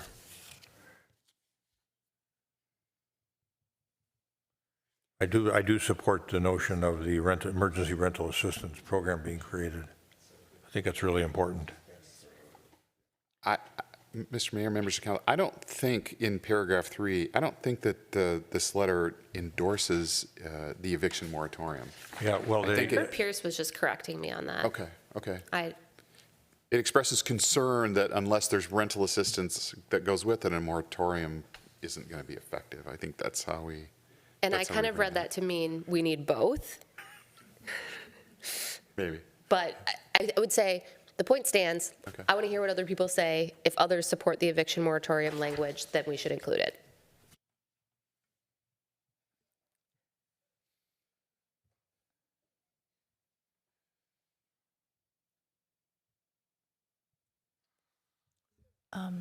Go ahead, please. My recollection is with the eviction moratorium that we had some problems here in town with disruptive people causing public safety concerns in some of our affordable housing, and they weren't able to be evicted because of the eviction moratorium. And so it caused some discomfort in people's living facilities. So there's a public safety aspect to the moratorium that I'm not comfortable with. Yeah, I think that close reading by Member Pierce was good, but I'm not sure people will read it as closely as he did to parse that distinction. So as I looked at this when it came to us, and we hadn't had a chance to work on this upstairs, that 1, 2, 3, 4th, 5th whereas clause where it talks about eviction moratorium, I struck that out, added language in the next whereas clause where it says provides a balanced approach by stabilizing. It doesn't stabilize households. It assists in stabilizing households. So I interlineated the words approach by assisting in stabilizing households. And then in that second to the last be it further resolved clause on page 1, I added after the word effective on the second line, interlineated the word rental assistance to impacted households. And then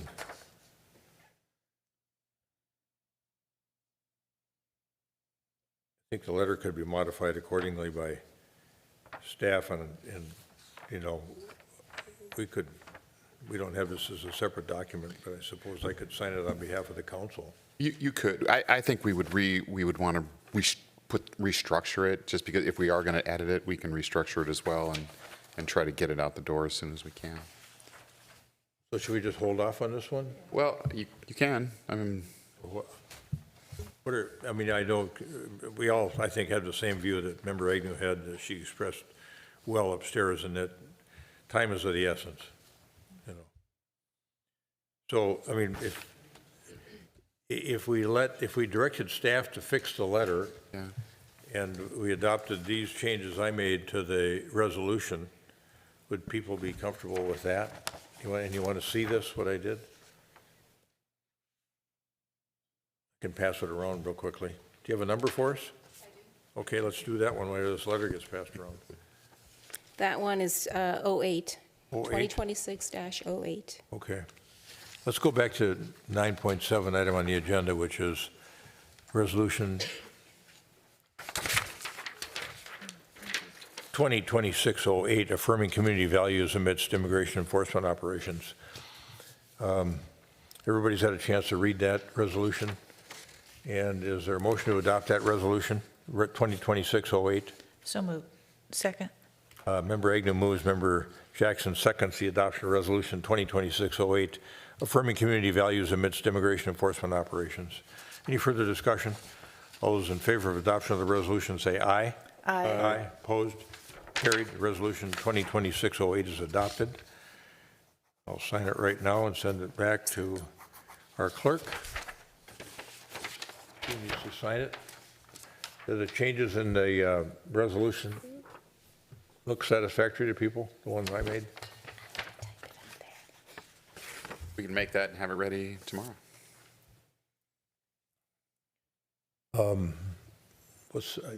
I lost my document, so I don't. Okay. I just need to get somebody's header in terms of what to move.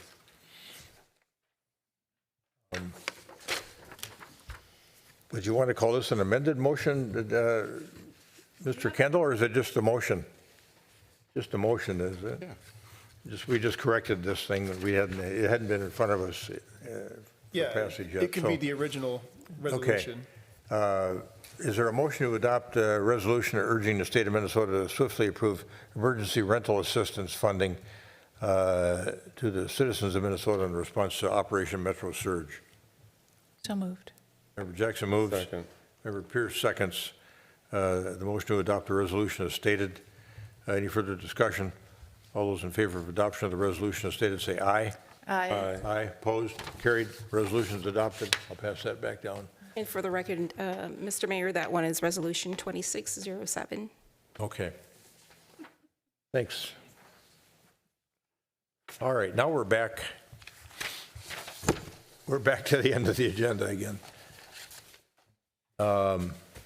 Usually we'd have the manager make his comments now, but of course, we've been through a annual review of the city manager, and we have discussed that. We had Chad Weinstein do the work for us, I think 2 years in a row now, did a very good job.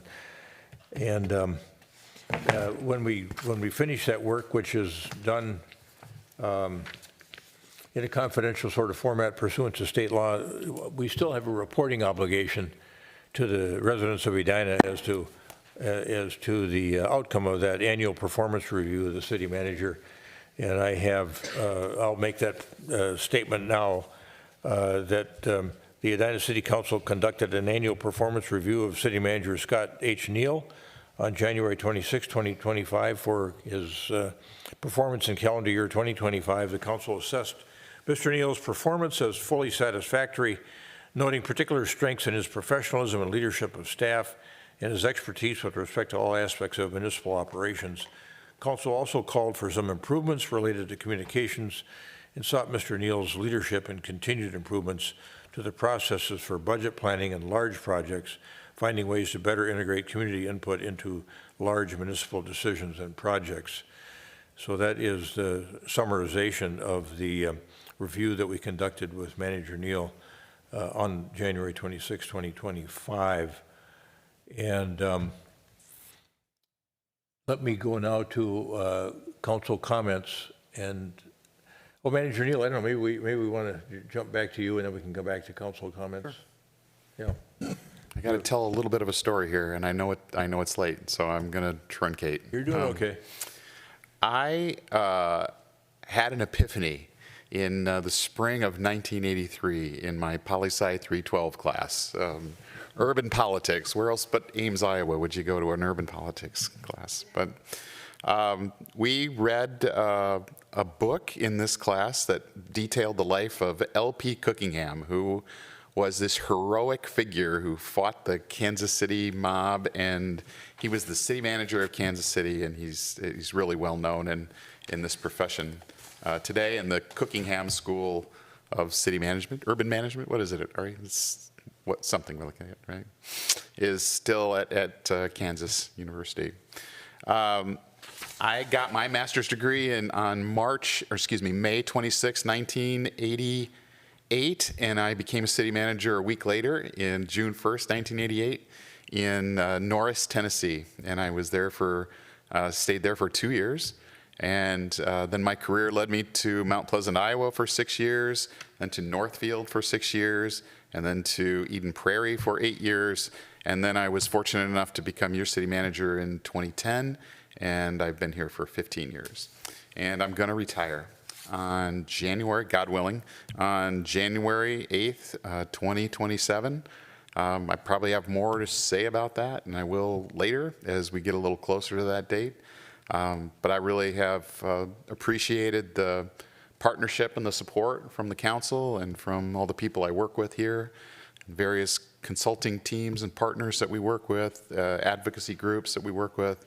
It's really been a pretty good experience for me, and I'm happy that I got to do it.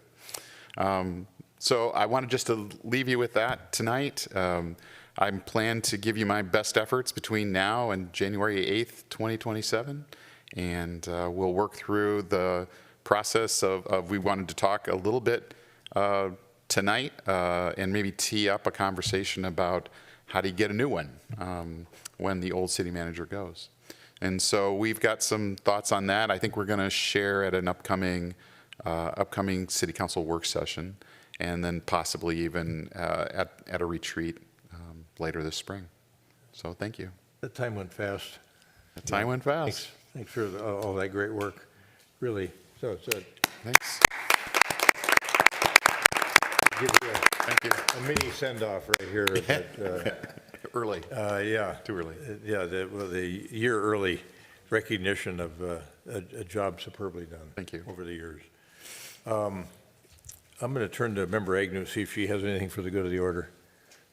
You mentioned, do you have anything else that you wanted to report out on? No, that was it. Okay. Sure. He can talk. Okay, I'm a little confused what I'm supposed to talk about because I wasn't up at the work session. So I have some notes regarding flock. Is that what we wanted to talk about? I think so. Two things. One is just sort of that the chief is doing some communication around immigration, and then specific questions about the flock data. Got it. Okay. So yeah, the chief is putting out what's called public safety spotlights. He's put 2 of them out. They're about a minute long. The one today covered a bunch of flock information. I would highly recommend everybody taking a peek at that and getting to kind of see his perspective on how we utilize flock in the communities. He did a really good job with it. So, and he's put out 2. The first one, because I'm putting on the spot, I can't remember what it was about, but it went out a couple days ago. And the expression from people in our community was a question and a worry, I think, about whether, A, we were cooperating and letting Immigration and Customs Enforcement giving them access to our flock technology, or B, were they getting to use our flock technology some other way? Yeah, no, I mean, we understand the privacy concerns, right? And I can assure everyone that we do not use flock for any type of immigration enforcement at all.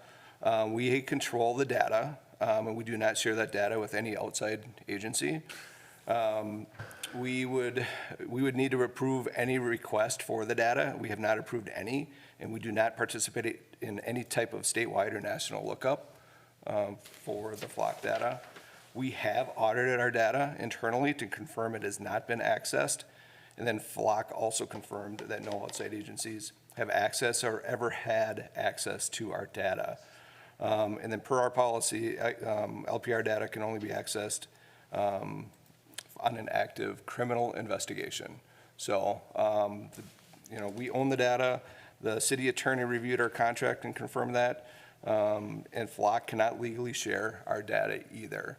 I will put it, it has been an incredible resource for us. It gets us in the right place at the right time to address serious public safety concerns.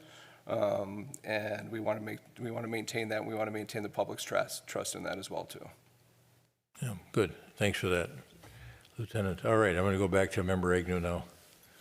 Thank you. You gave me some additional time to consider, and I still do not have any comments. So thank you. Okay. Member Pierce. Thanks, Mr. Mayor. I just wanted to make a couple of comments. I mentioned this upstairs, these rapid response networks. It's really impressive what the community is doing with regards to ICE. And so the whole thing is kind of anonymous, so I don't know who is who and what when they join, everybody has a different handle and all of that. And so I'm hoping they're listening or watching. And so I just want to say it kind of warms your heart when you wake up and you see someone go on that says, I'm running the rapid response today. Let me know what you want to do to help. And literally you just see ping, ping, ping, ping, ping, ping, ping, ping, all these people going in and saying, this is what I'm here to do today. And so I think it's awesome. And then I did participate in the 50th in France protest, I guess, yeah. And so that was great as well, just out there with neighbors, and whoever runs that, I don't know, again, who does that, but it's the neatest thing. If you don't have a sign, they have some there. You just pick up one and you stand with your neighbors. And so I thought that was cool.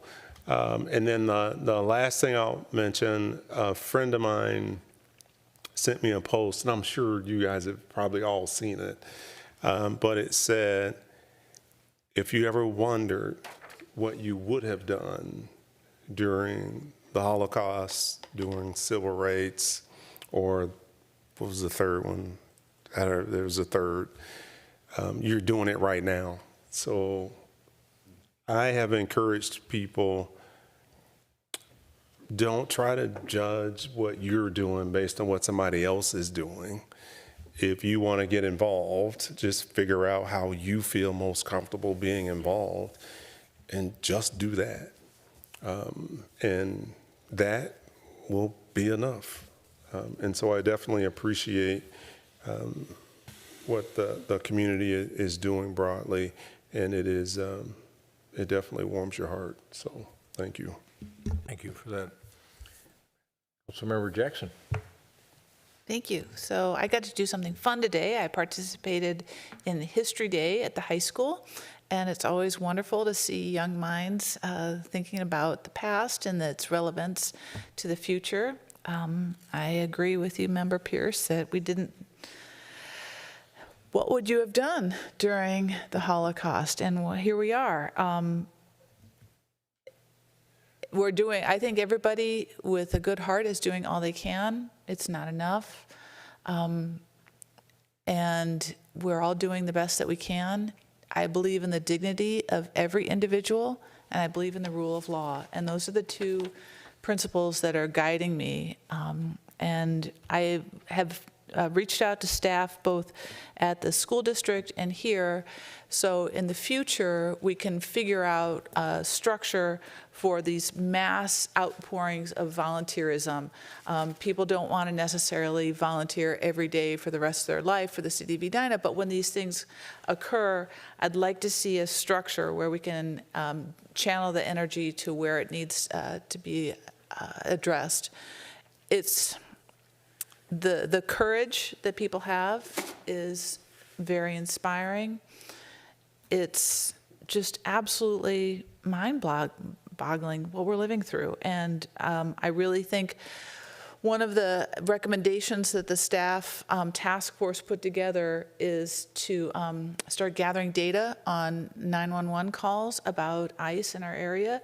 If you feel even remotely unsafe, if you see something happening that makes you feel unsafe, please do call the police.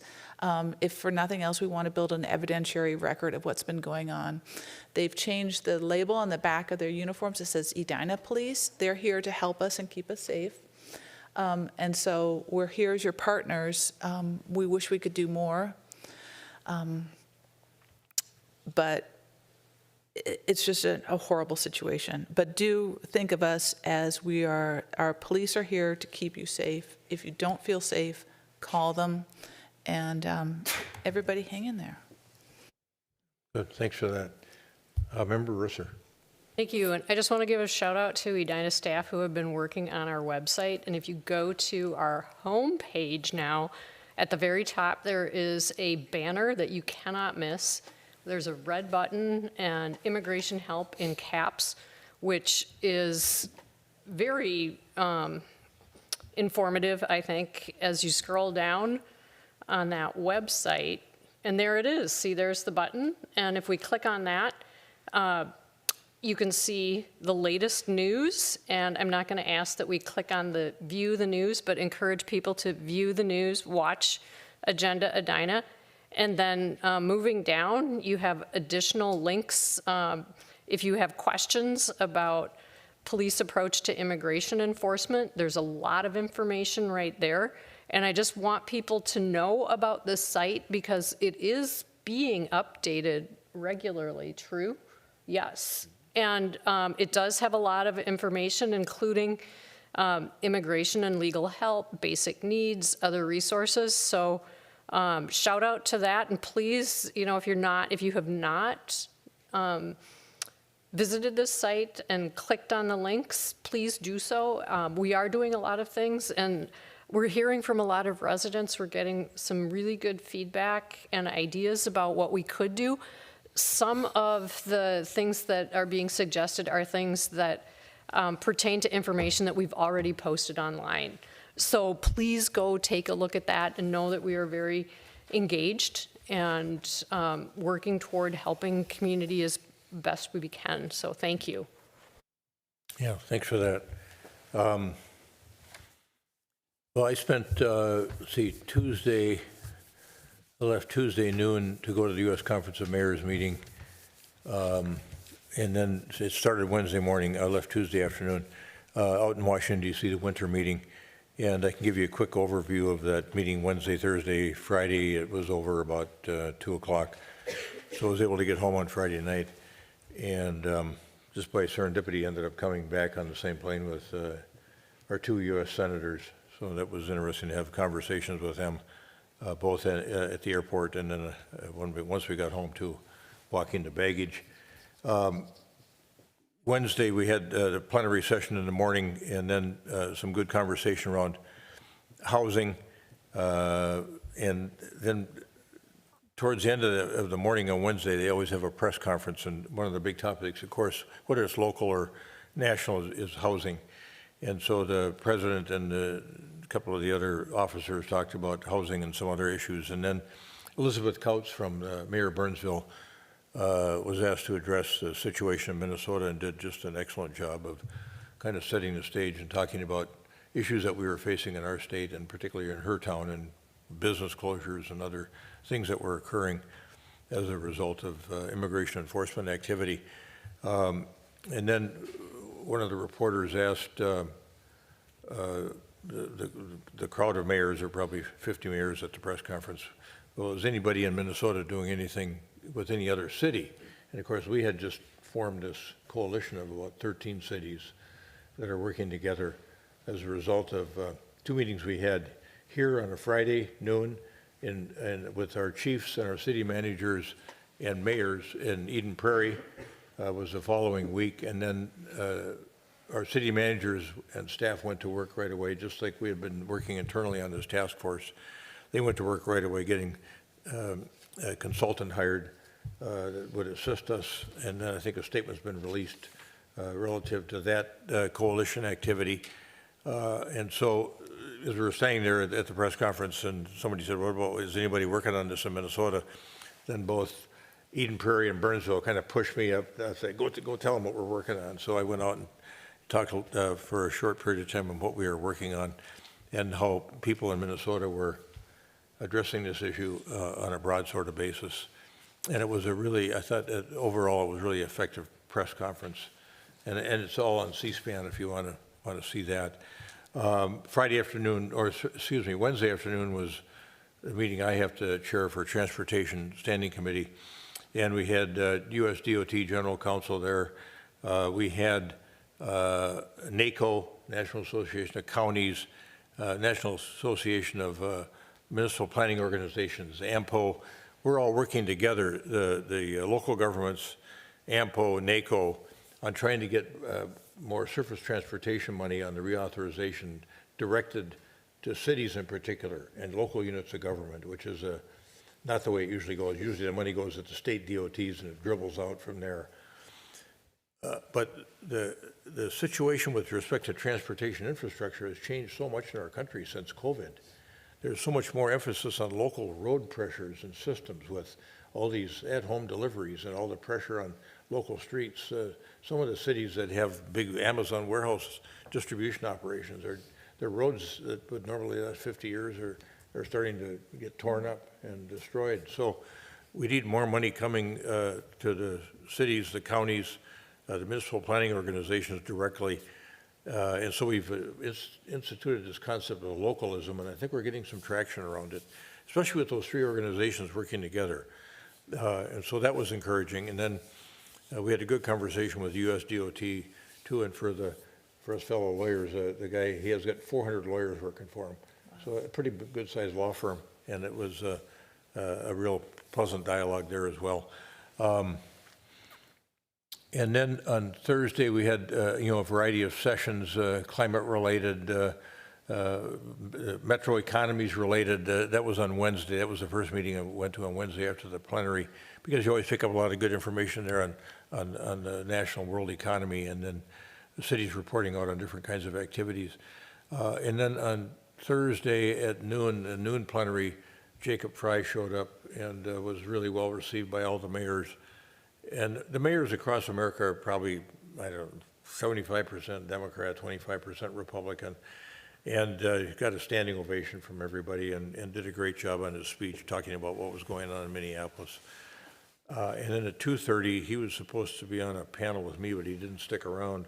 And I had been asked to, I think it's kind of a backup for him a couple weeks before, to be ready to go on this immigration enforcement panel with the mayor of Denver, the mayor of Portland, the mayor of Brownsville, Texas, a public interest law firm that's involved in some of the litigation that's going on around the country, and then me from Minnesota, and that went well too. I was pleased with how my prepared remarks came out, and so that was, and people were appreciative of what was going on in Minnesota from a mayor's perspective.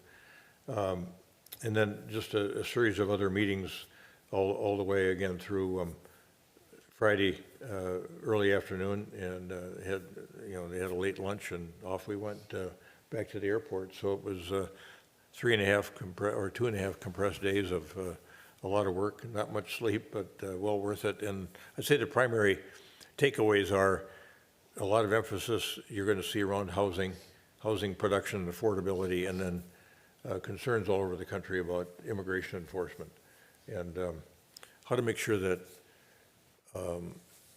immigration and customs and border patrol are engaged in constitutional policing, and trying to get them to change their policies and go back to policies they used to have about staying away from churches, staying away from schools, and staying away from medical facilities. So whether we'll get anywhere on that, but we'll all keep working on it. And this drawdown today helps. And there are other things happening that I can keep you posted on as we get further along, including some other litigation matters that are brewing, I understand. So, so that's a short report from the U.S. Conference of Mayors meeting, and I think that's it for me. Anybody else have anything that they thought of they wanted to talk about? Okay. Is there a motion to adjourn? So moved. Member Jackson moves, Member Pierce seconds the motion to adjourn the meeting of the Edina City Council this 4th day of February 2026 at 10:57 p.m. All those in favor of adjournment say aye. Aye. Aye. Opposed? Carried. We stand adjourned. Watching this, I'd like to reaffirm my comments from several hours ago.